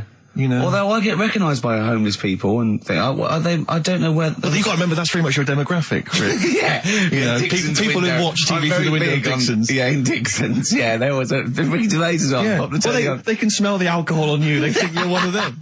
He's back on his campaign to get rid of jellyfish. Why is that, Karl? Oh, did you see the paper yesterday? Go on. There's a jellyfish, right? It's about 15 foot long, about 5 foot wide, and there's a fella swimming next to it, and the paper's going, oh, look at this we've found, there's loads of them in Japan. Yeah. And it's because the water's getting hot, so it's making jellyfish really big. Oh dear. How's the campaign going to get jellyfish get rid of them? What was your point about jellyfish? They don't do anything? There's no point. They get in the way. It ruined me holiday, because I got stung by one. Yeah. But you think the same thing about Liverpudlians, and we can't just go around, wiping out things that ruin your holiday. Well, let's do the jellyfish first, and then we'll move on to the Scousers. Yeah. But yeah, I don't know what they do, and I'm trying to look on the internet. I've been busy this week. You're jellyfish now, not Scousers. Yeah. You don't know what I don't know what they do either. To sort of try and work out what would happen with the sea if it didn't work, because they say like if there's no... See, this is what we're talking about. People who've listened for the first time, they've got to listen to every word you say. You want to find out what would happen with the sea if it didn't work? If jellyfish weren't in there, do you know what I mean? Because stuff like coral, apparently the sea would be in a right state if you didn't have any coral in it. Fish, do you know what I mean? I always worry about how many fish we're sort of eating. Because you go past... Sorry? No, do you know, like, you go in Marks and Spencer's or Selfridges... There's loads of fish in there. And there's really fancy stuff that you think they've killed that, and it looks good on the counter, pretty impressive. Yeah. But is anyone going to buy it? Yeah. Do you know what I mean? It's a big, like, a shark sat in ice. Yeah. And you go, yeah, they've got like, a lot of fish... For sure you won't go around the Tate Gallery. No, do you know what I mean? I've Selfridges never and- seen a big shark sat in ice in Selfridges. They do it. And it's like, you go in the morning and you can go back at night and the same shark sat there. Yeah. And it's... So you know it's the same shark, do you? It's the same one. So what, same face? Are you sure he just hasn't lost his mum? And he's just like, he went shopping with her Christmas shopping and he's just like, he's stranded, he doesn't know where, he's just waiting. You know I'm right. I've never seen a shark in Selfridges. Well, all right, then say maybe that's one day a week, but on other days they'll have like... Shark Monday. I think, Selfridges. Today at Selfridges is Shark Monday. Yeah. No, it's just that... So your point is that there's all these fish not being eaten. Yeah. So and they're being killed. They're taking them out of the sea, no one's eating them. And you're worried, what, that the sea's going to rise because the more things you take out? Well, we're just going to run out. Because the fish drink it, don't they? And that keeps the water level down. Yeah. No, well, you know what I mean. There's stuff that worries me. You're worried that... Was it you who said that you were worried that... Because, you know, there's sponge in the sea. Yeah. But if they took it all away... No. Like, is that him? That's a Stephen Wright joke. Is that Stephen Wright? What's the joke? Sponges grow in the sea. That kills me. How deep would it be if they didn't? It's the film review, Carl. You just tell it from the heart. Tell us what you thought about the film, what you thought the... Can I just ask, is this the first time you'd seen Gladiator? You'd never seen it before? No. Okay. And what were your thoughts? Okay. The film review. Gladiator. It's alright. Nothing great. It's like an old, sort of an old version of Rocky done in the olden days, really. Right. A bloke fighting other people. Sure. How sort of well known is the story? Do you reckon people know the basics? Well, just very quickly, just do the plot. Quickly. There's a guy called Max. Maximus, yeah. Yeah. There's Caesar, and there's Caesar's kid, and Max goes to war, sort of wins it, comes back. Caesar says, you're good at what you do. I wish my son was as good as you. So I want you to be in charge when I die. His kid finds out, a bit annoyed about it, kills his dad, because he don't want anyone to hear that he said that he wants him to be in charge. Yeah. So his kid gets in charge and thinks, I'll show you. You're not going to be king, I am. You're going to be a slave or something. And then, next thing you see is... Sorry, can I just stop there? My only thought is the film's 3 hours long, so maybe we shouldn't go through the whole plot. We've done the first 10 minutes, but go on. So, yeah, he's a slave and then... Yeah, but then, that was an interesting bit that I thought, right? I mean, I was watching this with a girlfriend, she was already annoyed because she wanted to watch Friends on E4. Okay. Yeah. It was a good episode as well this week. Was it? Yeah. Don't tell her that. Okay. Right, so she was annoyed and she said, come on then, put it on. And I got it wrong straight away because it says on the back 149, so I thought that was an hour and 49 minutes. It turned out it was 149. No, I thought it was 1 hour 49. Yeah. But it was 149 minutes. Sure. So it overran anyway. By 40 minutes. Yeah. So anyway, the interesting bit was where he was going across the desert on a horse. And I think to show you how long he'd been going across the desert on his horse, he's showing you a shot of the horse's knees and they were bleeding. And I just wondered whether that's what horses do if they run for a long time. Do you know? I don't. Good. Right, so anyway, so he goes on, he keeps going on like this. He's a slave, and then he has a fight at the end with the Caesar's kid, and he kills him. And that's how it ended. Okay, good. What did you think of it? Just generally, what bits... What do you think was wrong with it? Right, well, I've read up on it, and there's already a fact that is wrong. Right. Caesar's kid, he didn't actually kill his dad. His dad died of a natural death. Right, in real life, you mean? Yeah. Okay. And, what's Caesar's kid's name? Comedian or something? I think it's comedian, yeah. Yeah. That's where the name comes from. When a funny person is called a comedian. He didn't actually get killed in real life by Max. No. He died by his sister poisoning him, and he didn't die. No. Are you saying that this is not a historical document? It's wrong. All over the place. Yeah. Well, next week, when you Braveheart, and that is actually true, That is factually accurate. I can't handle it. It is. It was a little Australian fella that helped him out. Just for people who watched it, you know that the guy, Caesar's kid, Yeah. he died. His sister tried to poison him. That didn't work. Apparently, he was a gay fella, and his boyfriend, who was a wrestler, strangled him. That's Where did you get this information? on the internet. I thought I'd look it up to see how much of it I actually got right, Yes. and that's what I read. Okay, so out of 10? 5. Really? Yeah, Okay. it's no good. I wouldn't get it out. And it's annoying the way it says, like, you know, this film's got to be seen at the cinema, because I saw it at home and I don't think I missed out on anything. Very good point. I think that's probably the point they're making, but yours is valid too. We'll play a record, and after that, I'm going to ask you about Rasputin, the Mad Monk. Go on then. When things like that happen, right? What did she get for history? What did she get for history? Yeah. I think she did very poorly. Why do you care? See, I was just going to say, this has backfired a little bit, because Karl is genuinely, I don't know if he's actually upset or embarrassed, but it doesn't matter. Why does it matter? You were 15 and didn't go to school. If you were my friends, I think you would have just said, "Oh, we can't find them." Why? Because But you doesn't matter, What's though. to do with that? Well, what do you mean? What do you mean?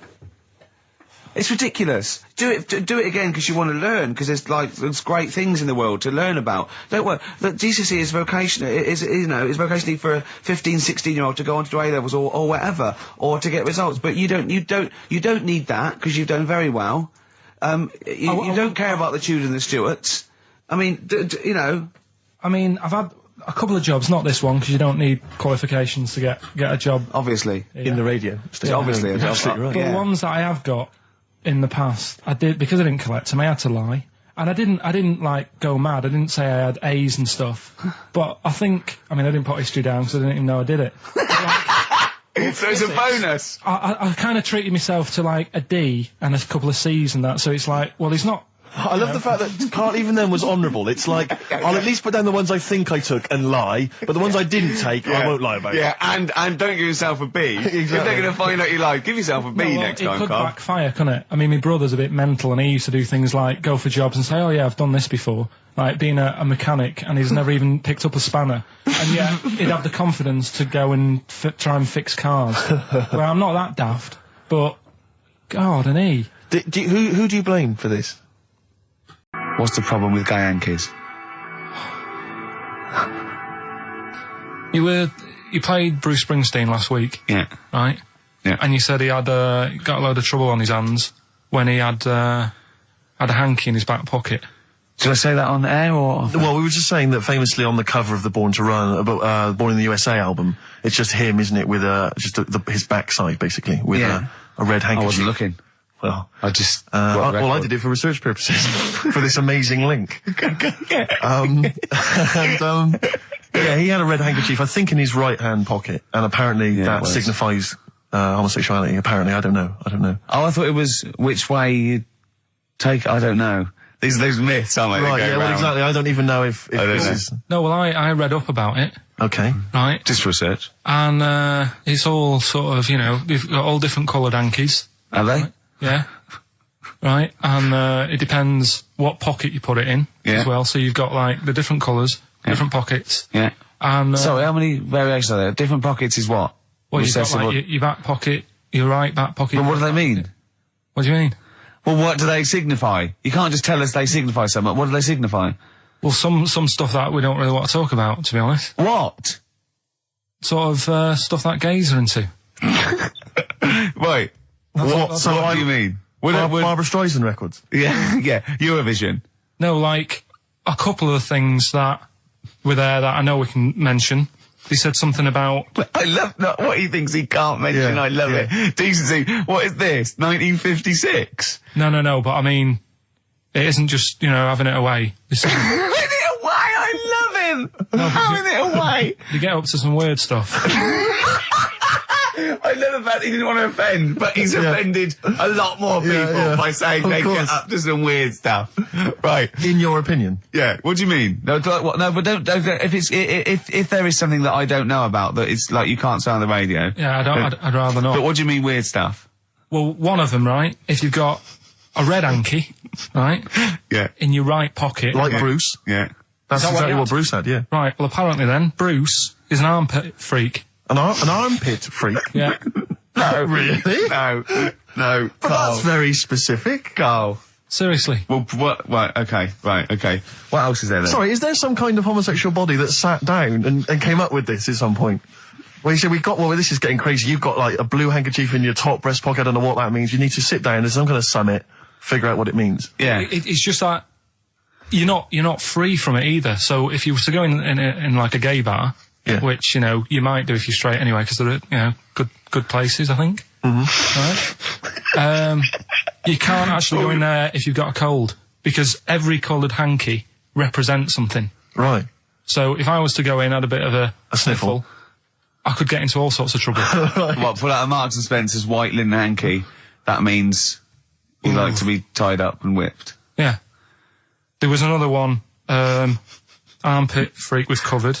Yeah, armpit freak is done. We've covered. An armpit freak? I don't really know what that means. No, right, okay, yeah. But there was just one other thing, like a blue and white one, is if you're into sailors. To sailors? Yeah, if you have a little blue and white hanky, that's in your left pocket. Yeah. Right.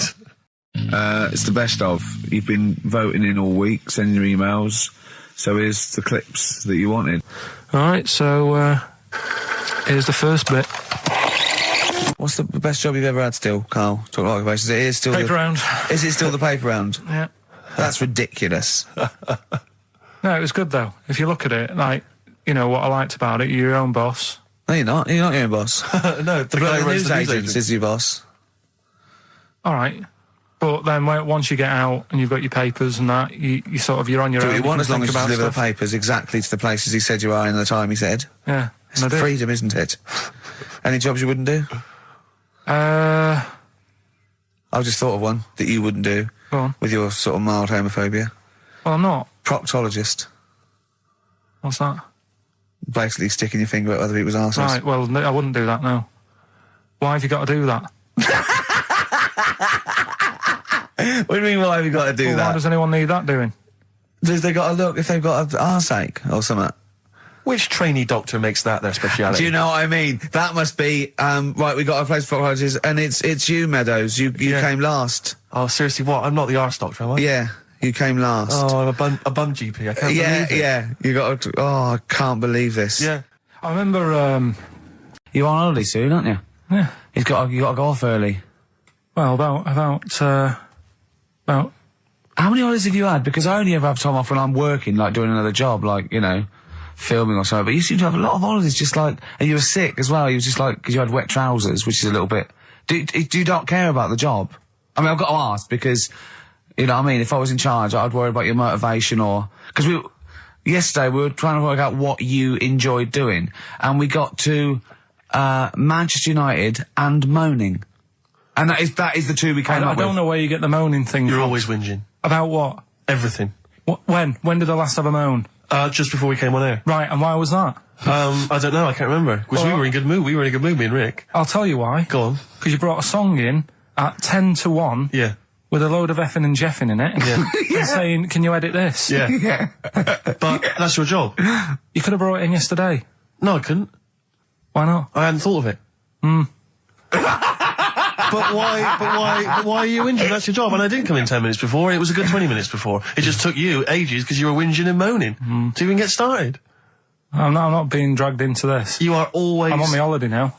Well, not yet. No, you're not on yet. You're still working. Well, that's what's funny. This isn't even work, right? And yet it should be. Compared to what I do in the week, this is a doddle. Well, it's because you're not putting any effort in, clearly. I mean, I know what Steve's like. He is tight, right? He is. And you know that, don't you, Steve? Financially, you mean? Well, no, I mean, just the way you are. You're very sort of, you know, you're not wasteful with your money. I'm careful. No, I'm not wasteful. Absolutely right. No, but to the extreme.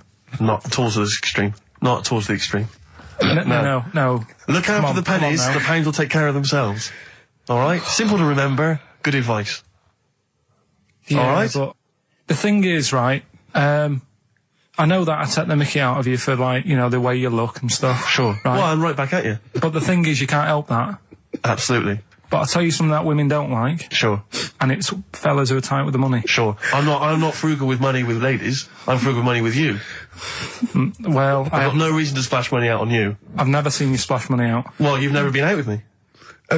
Steve, have you ever splashed out on a lady? No, but I hope to one day. The right lady.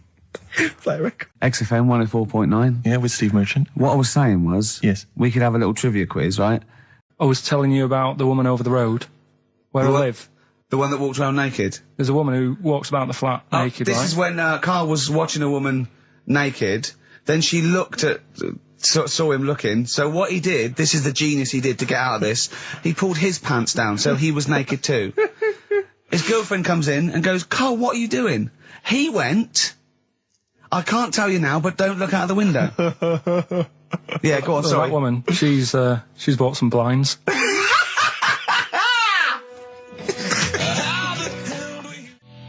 Nickelback, someday on XFM 104.9. How old's the bloke from Nickelback? He looks about 40.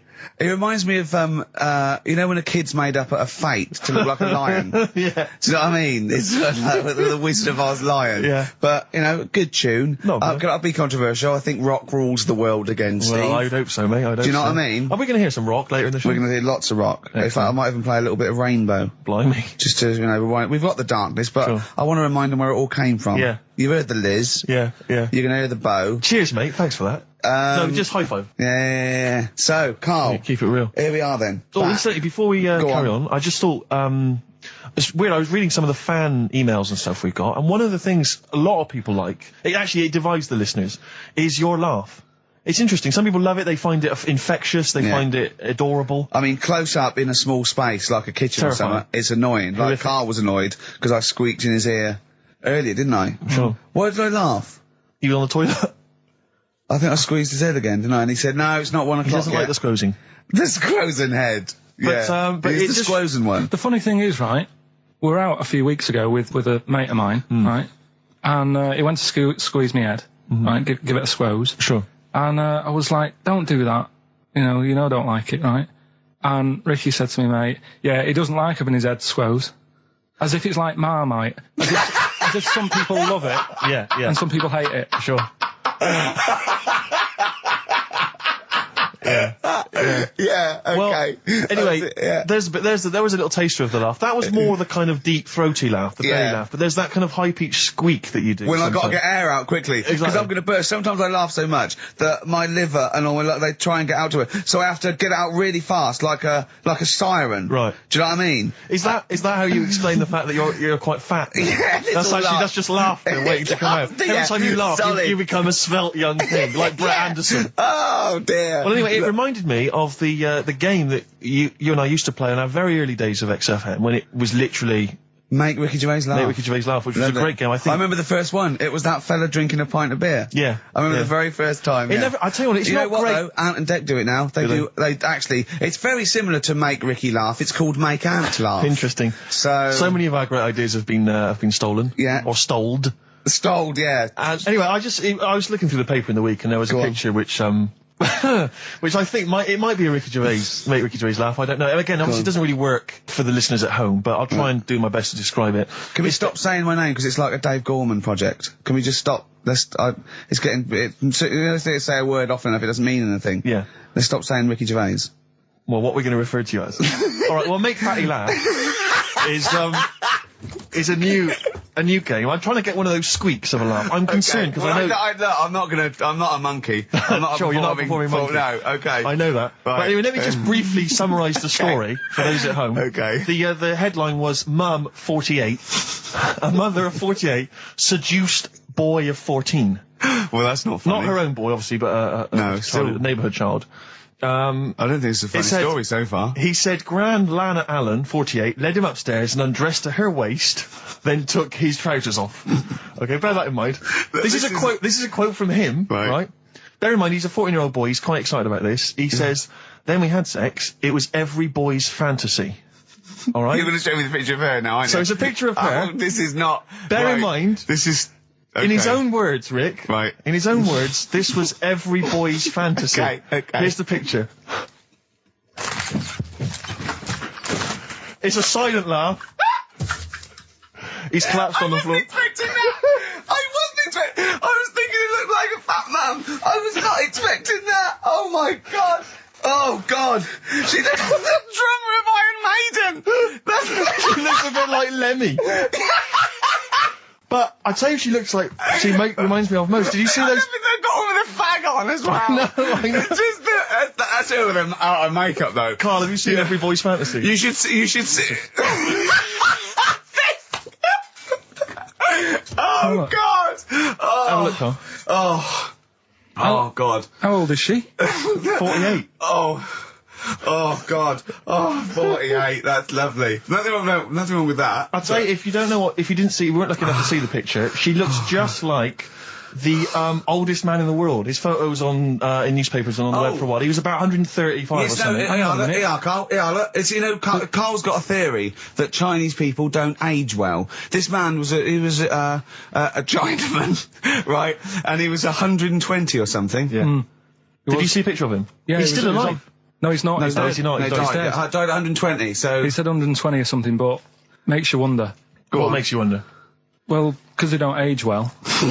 I think he's using that. what He's probably about 37. Oh god! Honestly, we walk down the street, right, and we see an elderly Chinese person, Yeah. right, and Carl would go, "Oh, I just think he is." Yeah. Like it's not. I don't understand this notion that Chinese people don't age well. I don't know where this has come about. No, I mean, I'm not having a go. No, right? of course not. I never want anyone to think I'm like having a go at them. But they are really good looking and they're healthy and that. Till they're about.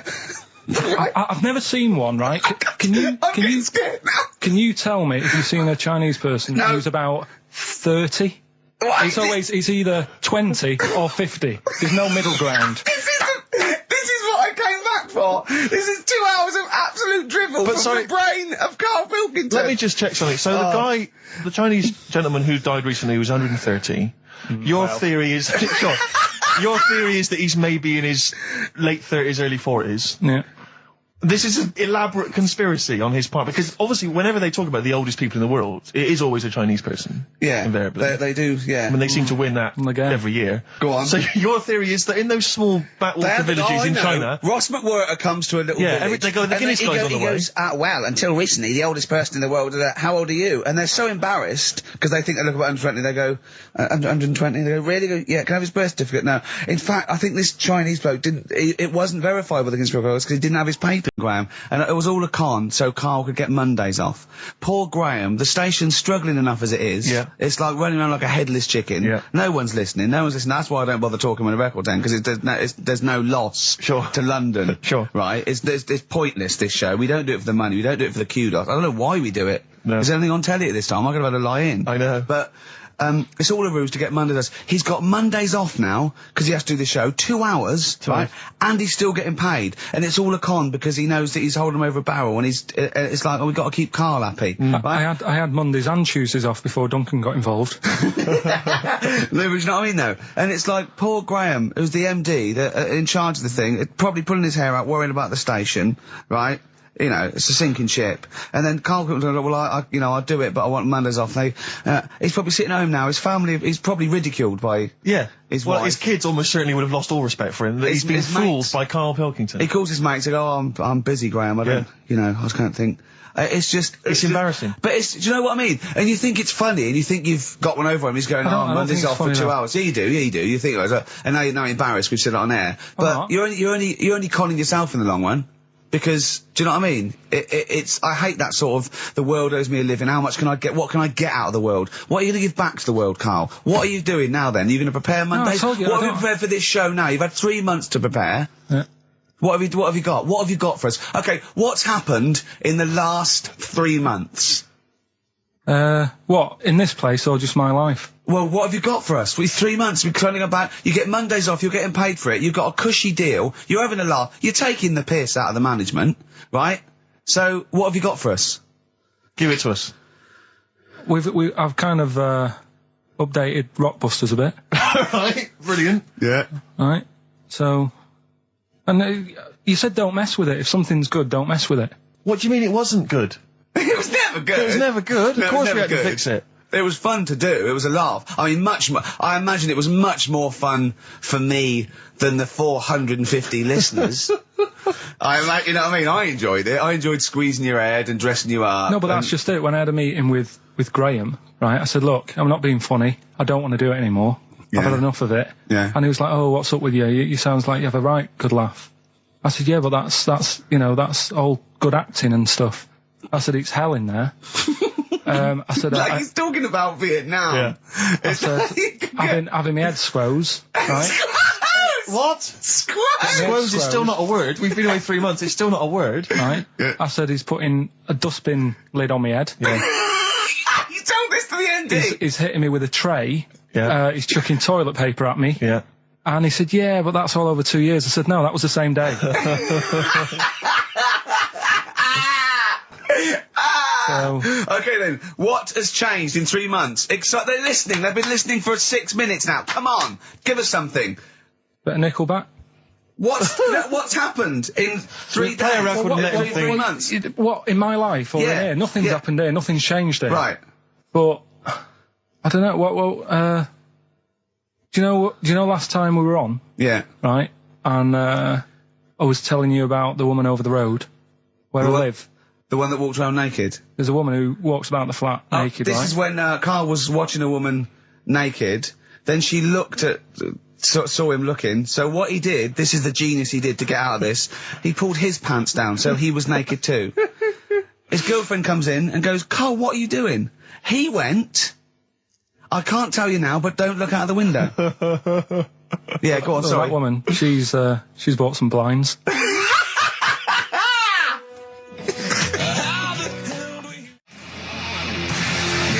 Darkness. I believe in a thing called love on XFM 104.9. I'm Ricky Gervais. You're Steve Merchant. Sure. That's little Karl Pilkington over there. Where is he? There he is. There he is, yeah. All right. Yeah. Hey. Back together again. The old gang. Yeah, it started last week. Yeah, I think triumphant return. I think it went well last week, didn't it, Karl? Good show, wasn't it? You loved it, didn't you, Karl? Brilliant, right? Yeah? Yeah. Now, you weren't speaking to Suzanne last week at this time because you said she had a haircut, probably quite an expensive haircut. She's a lady in media. She's got to look good. She probably doesn't go to the barber like you or just shave it at home. Probably spent quite a little bit of money on it. She came home. She thought, well, my sweetheart, my lover, my sweetheart, you know what I mean? The man in my life is gonna love this. Well, he adores everything about me. He's gonna love my hair. She walked in. Hello, Karl. All right. You look like Dave Hill from Slade. Is what you said to the poor woman. And then talked about it on air. She was furious about that. So what did you do? Karl? She did listen, yeah. She wasn't happy. And she heard you slagging her hair off? Yeah. Well, what so this is probably annoying her now. Well, no, it doesn't matter. We can do a lot today because she's at work. So, and of course, no one's going to tell her. Let's have a chat about a fat arse, shall we? Hold on.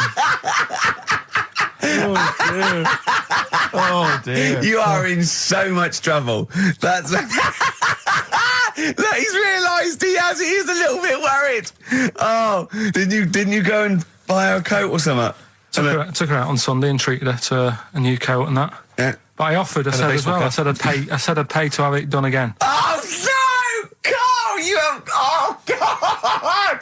Oh my Christ! So she listened to the show. What did she say? You got home, she'd heard you slagging her hair off. Imagine that. He thinks that's a good thing. So like, we've won the polls. Brilliant. What are we doing? Well, you can have facial surgery now, love. It's sort of like...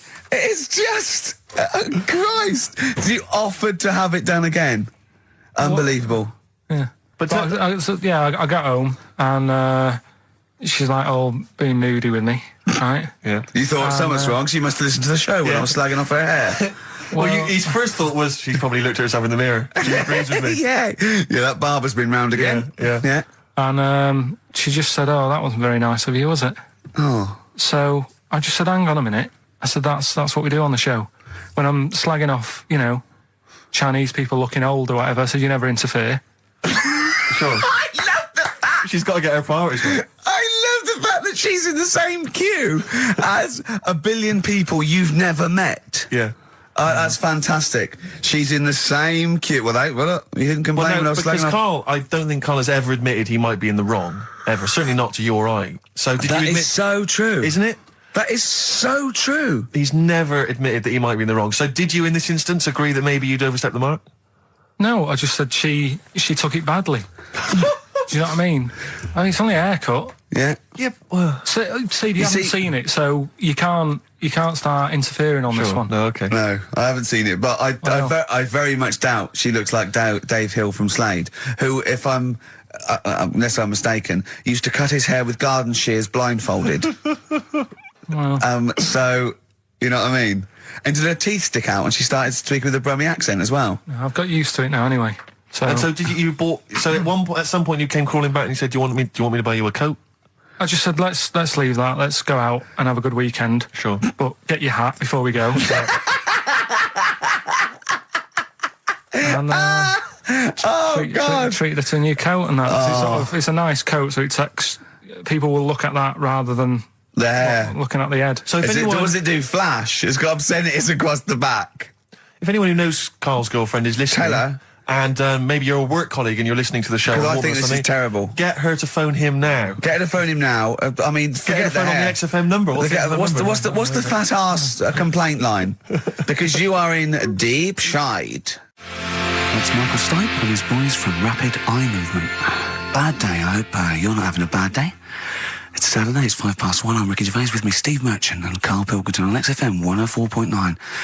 Big up and a big thank you to Alex Zane for the last 3 hours. I could do it. How long could you keep going with That's that? it. That's it? That is it. Because you see, Alex Zane, we came in while he was doing his last link, and he's an absolute pro, he really is. I was watching him, and he was, at home, you probably think that he's giving you his full attention. He's not. He was looking through a listings magazine, probably figuring out what movie or theatre piece he's going to check out, with a lady later. Yeah. Probably going to cruise down there with a couple of, chicks. And he really is an absolute pro. Yeah. Looking at you, Ricky, and it's like you can sustain it for a while. Yeah. You're a talented performer, but it's sort of, I don't know what it is. Is it concentration with you? It just ebbs away almost instantly. And you try and do 2 things, 3 things at once, but normally on air, that's you eating, picking fluff out of your belly button. I never once, when we were on the set, we were there with The Office, and I'm trying to put off actors, just coming up ways, instead of remember lines, coming up ways to sort of ruin the show or make them laugh. And you came out and went, Rick, it's like having your own TV show isn't interesting enough for you. Yeah. Just concentrate, it's lunch in an hour. I went, all right. Well, the radio show even less so. I mean, you really can't be bored. How long do you think your interest you sustain your interest? I came in too early because I got bored just before we came on air. Sure, okay. I came in too early. I got to stop getting the cabs quite early. Yeah, so you're bored now. I think I've got to get about 5 to 1, and then I think that'll last me till about 1:30. Again, as he was saying that, he's not giving you his attention. He was kind of leaning back. He's put his feet up now on the desk. I've got to get comfortable, haven't I? And this CD rack's in the way. Sure. Well, you get yourself comfortable now. Get yourself settled. And then sort of... Because a lot of people will move them. Just remind us again what exactly songs of phrases, because I know a lot of people put it out of their mind week by week. It's a phrase that's, been said on the show a few times. Right? You remember classics, like... What was? We had hairy Chinese kid. Yeah, there's this hairy Chinese kid. Stop squeezing my head. Carl, you're an idiot. Carl, you're an idiot. Yeah. Some classic phrases. Classic phrases. And so you use various old-time songs and you put them all together, and that spells out the phrase. Before we play that, let me tell you now, you can win. Look forward to this. What's this? The new album from the Star Spangles. That's called Bazooka. Is that out, is it? Never heard. Where's Bazooka? Never heard of it. The best summer holiday album in the world ever. You've got the treats on there include the Fast Food Rockers and Laz Ketchup. Yeah, I'm waiting for their second single, because I don't know what that's going to be about. Sure. Is it going to be a bit more fast food, maybe like Pret a Manger? Yeah. Yeah, lovely. This is very good. Yeah, 2 disc set, the best of David Bowie. Inspiral Carpets, the best of them. Still don't know how they spring that over 3 seasons. No idea. Bowie's is 1. Yeah. We mentioned it last week, the American Song Poem Anthology. That's kind of a kooky collection of songs. And we've also got a couple of DVDs here. Stephen King's Rose Red. I've never heard of it. Straight to video. Yeah, made for television. Yeah. Will never be seen at the cinema. And I'm sure there's a lot of nerdlingers listening, so they will be loving Richard Dean Anderson in Stargate SG-1. Free inside, there's a collector's card, plus you can win some exclusive memorabilia. Brilliant. So I think a pair of their... Right, all you've got to do is listen to these, 13 songs, probably, to a well-known stupid phrase. It's only seven different songs, right? Well, just get the most you can. Just be rough. Artist or song, it'd do, right? And the phrase is about me dad nicking from telephone boxes. right? You got to give them a clue because they've got to know what they're listening for. It's hard enough when you know. Dad is never going to stop Robin from. They did tests on the brain, and it worked out that they've got something smaller in the brain. The gay ones have got something in the brain that makes it smaller. And they said, right, well, that's probably how it's going to work on males, on like males and females and like humans. So you took from this that gays have smaller brains than straight people? No, there's something in the brain. Right, go on. So if someone's saying, you know, oh, I'm a gay, or they're not sure or whatever, they will now be able to find out. So you can go to the doctor and to find out if you're straight or gay. Is there any gay in my brain? Let's have a look. Do. You've got a little bit of a gay in you, yes. A little bit of gay in there. Yes, you've got the, you've got a little bent cell there. Well, that's why they did it, anyway. I don't understand how they could differentiate which was straight and which were gay to begin with, before they then gave it to the scientist. Wasn't that what the scientists figured out? Well, how could they tell? There's one theory that it's genetically determined. There is one. There is a theory that's genetically determined, but I don't think it's as easy as pulling a sheep's brain apart and finding a little pink sort of like blob in there and going, right, we've taken the guy out and now he's going to go and shag some ewes. I don't think it's that straightforward. Although homosexuality does occur at a similar sort of rate in animals, I think. Yeah. Yeah. So you do that, didn't you? So that's that one. I mean, I just like the idea of the farmer figuring out which is straight and gay. Well, that one's wearing quite a camp-looking neckerchief. So I'm thinking maybe he's gay. Is that? Yeah. I love the fact they can. That one's a big fan of Sophie Ellis-Bextor. Yeah. They would. They put on ABBA and see which ones dance. Exactly. That's how they. Which one? Yeah. Put on like Barbara Streisand and see which ones sing along. It is rubbish. What did I find out? Did you just say that is rubbish? No, I found out other stuff in the week that didn't make the top 3. Wow. We haven't even had to. This must be mediocre stuff. This must be really bad. Yeah, or it might be dubious. Go on. We've got to think proactively now. We've got to sort this out. See, there's always other things going on in my mind when I'm in that pub quiz. For me, it's just a little bit of fun. Sure. It's a night out. Do you know what I mean? Suzanne enjoys it. Yeah. It's a bit of a get-together. We have a chat beforehand. Yeah. We have a bit of fun. Yeah. But there was other things on my mind. Carl, I could do that here. I don't have to lose a tenner. Wait, what were you thinking during the quiz then, when the questions were coming out? What were you thinking of? Well, what it was, right, just before the quiz started, I had to go to the toilet, right, because the rule is, right, people who don't go to it, once it starts, phones off, no more toilet. They take it dead serious, don't they, right? Yeah. So, I went to the toilet. Now, I'm not being out of order here, it just got me thinking, right? I went to the toilet, the gay fella in there, right? There was a gay fella in there. Gay fella in the toilet. Now, How could you tell? How did you know? just typical, you know, everything about it, right? Everything about it, right, yeah. Oh. What, large handlebar moustache, leather cap. Butt plugs, amyl nitrate. Could I just say that these views do not reflect the views of the management of XFM or me and Steve. Or most of the people in this country. Go on, Karl. What's your problem? Yeah, but this is what I'm worried about, really. But this is why I only got Danny Minogue right. Right? Because this was floating around my mind. Went She's to a the big toilet. gay icon, now, isn't she? go into the toilet. They have like men's cubicle and they have women's cubicle. Yeah. Now, without sounding out of order, is it wrong for me to think gay men should have their own little cubicle? Go in. They should have their own... Well, not cubicle, you mean an actual toilet, I suppose. When I was at the urinal, yeah, normally, you know, there's a fella there and then you go, all right, and there's no pressure. But I couldn't go. I was thinking, should I wait? If I go into the toilet, it'll look obvious. Yeah. I had loads of pressure and But this was what were going you on. worried about? I'm so sorry. What were you concerned about? Viewers? I'm so Well, sorry. it's like, right, listen, when I was a kid, right, and it's all right for you to go into women's toilets when you're a kid. It's like, oh, it's a bit cute, right? As long as you're not, like, over 15 or something, right? Right. But when I was a kid, I went into a toilet, and women, when they use their little cubicles, they don't shut the door. Some of them just sit down on the toilet, right? And you see everything. And, no, seriously, that's probably one of the first times I saw, like, a woman. Yeah. That, right? And my Auntie Nora when she was staying over. What happened with your Auntie Nora? She was, she's into wearing caftans. Into wearing what? You know, caftans. Oh, yeah. What are caftans? Big, bellowy sort of dresses. Right. And, Yeah, I used to sit on the floor at home in front of the telly. Sure. She was on the chair behind. Yeah. She did a bit of a sort of a Sharon Stone scene. Oh, God. Yeah. Did you see it? There was no underwear. No. What age were you? What was it like? What age were you? It was like a ripped tennis ball. So. What? Right, we're off air. We're off air. Either that or put us in for the Stoners. Iced tea. That's how I'm living. A bit of old school hip hop. Where's RT? All right. Good point, yeah. Go make me a cup of coffee or something. Well, before you do that, can I just qualify something? I'm a little bit concerned about your toilet discussion. What exactly is your point again? I was just a bit bemused. You see, it's a tricky one. All I'm saying is, right, there was at the pub quiz, I go to the toilet, not thinking about anything. I try to go, right, there's a little gay fella next to me. I love this little gay fella. Now, the weird thing is, there's nothing stopping him having a little glance, right, because he's allowed in the fella's toilet. Yeah. Now, I'm not allowed to go into the woman's toilet and have a little look round. Right. So all I'm saying is, should they have another toilet area? What, for gay people? Yeah. And so this would be gay men and lesbians?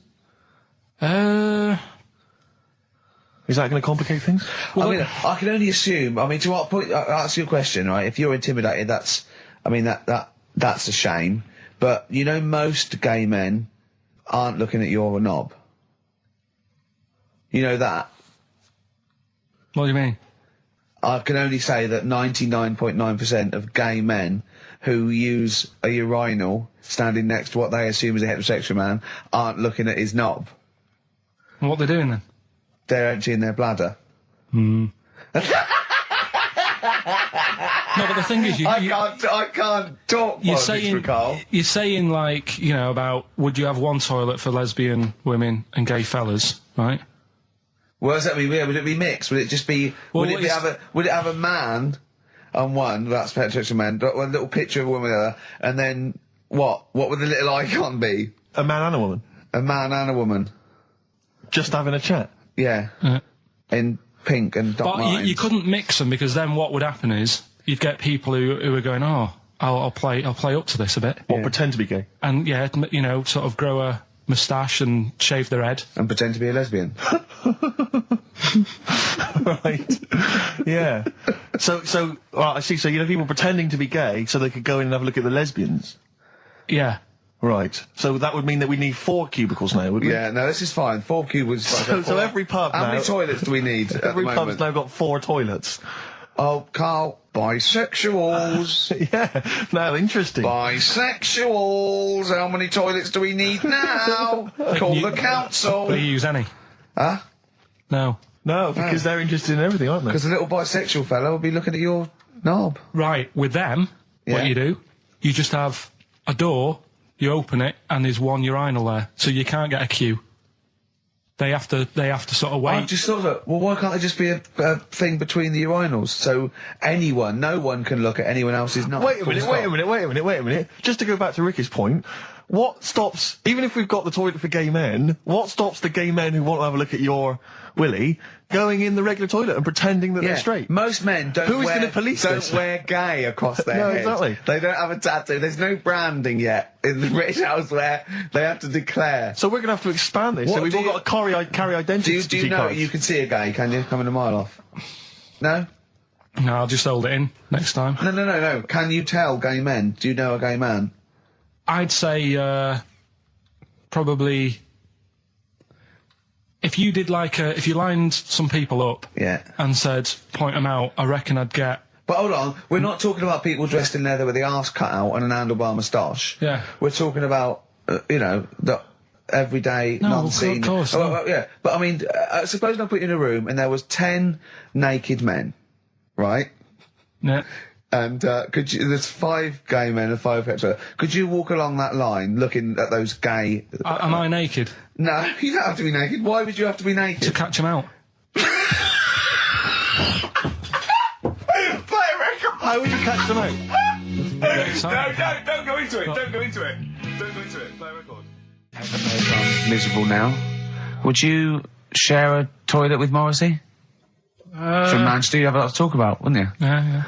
We've had an email, Rick, from Jim, and he's just simply said, what about a separate cubicle for bold Mancunians? I said in the past to you, Rick, that my grandparents, so I love them dearly, but it's like for the last 30 years they've been waiting to die. I know, It's yeah. like they just sort of, it's like, you know, the novelty wore off of life. Life in the 50s. Yeah, they got kind of bored of it. Life, in the 40s, it was brilliant. All sat around the old Joanna as the bombs fell, singing. They loved that. The 50s, you know, that was great as well, because that was the post-war years. It was, you know, it was a bit tight in the pocket, but it was all right. Everyone pulled together. And then the 60s came along, all the crazy music, the funny hair. Let's stay in bed. Exactly. They basically stayed in bed.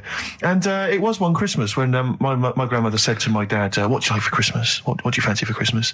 And this must have been, I don't know, 20 years ago. She said, what do you fancy for Christmas, Ron? And he went, well, you know, I could do with a nice big kind of warm winter overcoat. She said, don't worry about that. Don't worry about that, because your father will be dead soon. It's what you can have his. Meaning my granddad. Well, to be honest with you, my father's still waiting. Which is good news. Good news for my grandfather. Less good news for my dad. He's freezing. He's freezing. He finds out, how is he today? He's fine. Oh, okay. Oh, I'm freezing. It is it's such a weird mindset, that. I think that to me is what sums up people from that older generation, the 40s and 50s. And it seems to me that you've got that kind of mindset. It's like you were born in the 30s. And whenever you talk of your childhood, it's like you had like a big potato to take to school. And a hoop and a stick is a Christmas The other gift. thing is, I think that that sort of generation, it seems that the man is dependent on the woman. There's a total dependence. Oh, absolutely, If she dies, he's done. Yes. He's Yes. done for. He'd just pine away. If he dies, she's got 30 years of pottering. Absolutely, yeah. Do you know what I mean? Yeah, And going yeah. to, like, you know, the youth club and the Yeah, I know church. what you mean, yeah. It's sort of like that. It's sad. Of course, it's sad for them, but it's not the end of their life. No, sure. And it sort of is the other way around. I don't know why what you that mean. is. Yeah. It's terrible. That's a little melancholy thought for I this know, I've Christmas really time. brought it. You brought it down. You've brought it down. I've brought it. This isn't a nice show at all. This is terrible. Well, I We're didn't going to have really wanna people make just it- killing themselves. What? Well, I didn't really want to make it a Christmassy type show because I don't really interested? like it. Oh, he's done it again. What, you did Christmas once, didn't like it? No, my dad always said... All right, steady on. Dad said Christmas morning was for, like, you know, for me. So he used to stay in bed. So he never... That's brilliant. That's a great thing to say, isn't it? Yeah. Christmas morning's for you. Run wild. Do what you want. Just don't bother me. I'm going to Honolulu for 2 weeks. That's great. Dad, it's Christmas. Do I have to do anything? No. So my mum used to get up because she used to like to see my face light up, you know, when I open my presents. And then... to give fireworks. And then I'd have to go to my bedroom from about 6 o'clock onwards because, like, my mum and dad were into having big Christmas parties and I wasn't, like, old enough to go. Right. So they'd say, right, you know, you've had your fun there, you go up to your bedroom, stay in there. Really? Yeah, I remember one year, right, I got a train set, that's what I wanted. Yeah. Right? It's brilliant. Playing with it all day. I thought, I don't mind about the party, I'm happy staying up here playing with this. Brother comes in, he's had a few, right? He's going, yeah, give us a go on your train. How old is he? He's a bit older than me, so he might have been like, let's see. Well, let him be 18. Yeah, probably about 18, 19, And how old something were like that. I had a train set, so I don't know, about 14. something like that. Yeah. Right, so I'm playing on that, loving it and stuff. And then he comes in and goes, oh, give us a go. He turns the transformer up to like 14. He went really fast for about 5 seconds, broke it, and then he went back downstairs. Wow. So Christmas, I hadn't even got to Sounds Christmas like Day. the Conservative government with British Rail. Satire, that is. Satire, Rick, I just thought that there's satire. It's If there's any satirical shows listening or it magazines, doesn't work in any way because there's the analogy falls down apart from there being a train. think it through though. British Rail was trains, Yeah. and the government broke the trains in many. Well, they didn't break them, like not officially breaking them, but they kind of. It does work. It's perfect. Oh, I'm very pleased with that. And I can't. And no one's asked him to be on. Have I got news for you? It's weird, isn't it? Because it's strange that when you've got a satirical mind that's as quick as that. Yeah. All And right. he's broke your little train set. So what did you do? I just like watched telly and had some sausages. I bet you were happy with that, though, weren't you? Oh, it's a bit annoying though, isn't it, when your main present of the year has been broke. And did then, it ever get it fixed? No, that was it. Put away. I'm intrigued why your parents wouldn't let you come and join in the festive fun. Was it like really debauched down there? Was it like eggnog everywhere? And Well, no, but I mean, that's fair enough. 6 is a little bit early, but I just think, you know, if you're a kid, you know, he had his fun, put him to bed at 8, maybe. And do you think so on Christmas Day? I thought that was a day for family. Well, not if there's a party going on. And Well, then don't have the party on the Christmas Day. Well, that's another option. Yeah. Your parents are weird, aren't they? A strange breed. Well, I think that was the year, you're talking about buying presents and stuff. I think I did treat my mum to... I didn't buy my dad anything. I think that was like when I got a bit older, he used to get me dad something because he wasn't that bothered anyway. So, got me mum, there was a cheap shop, right?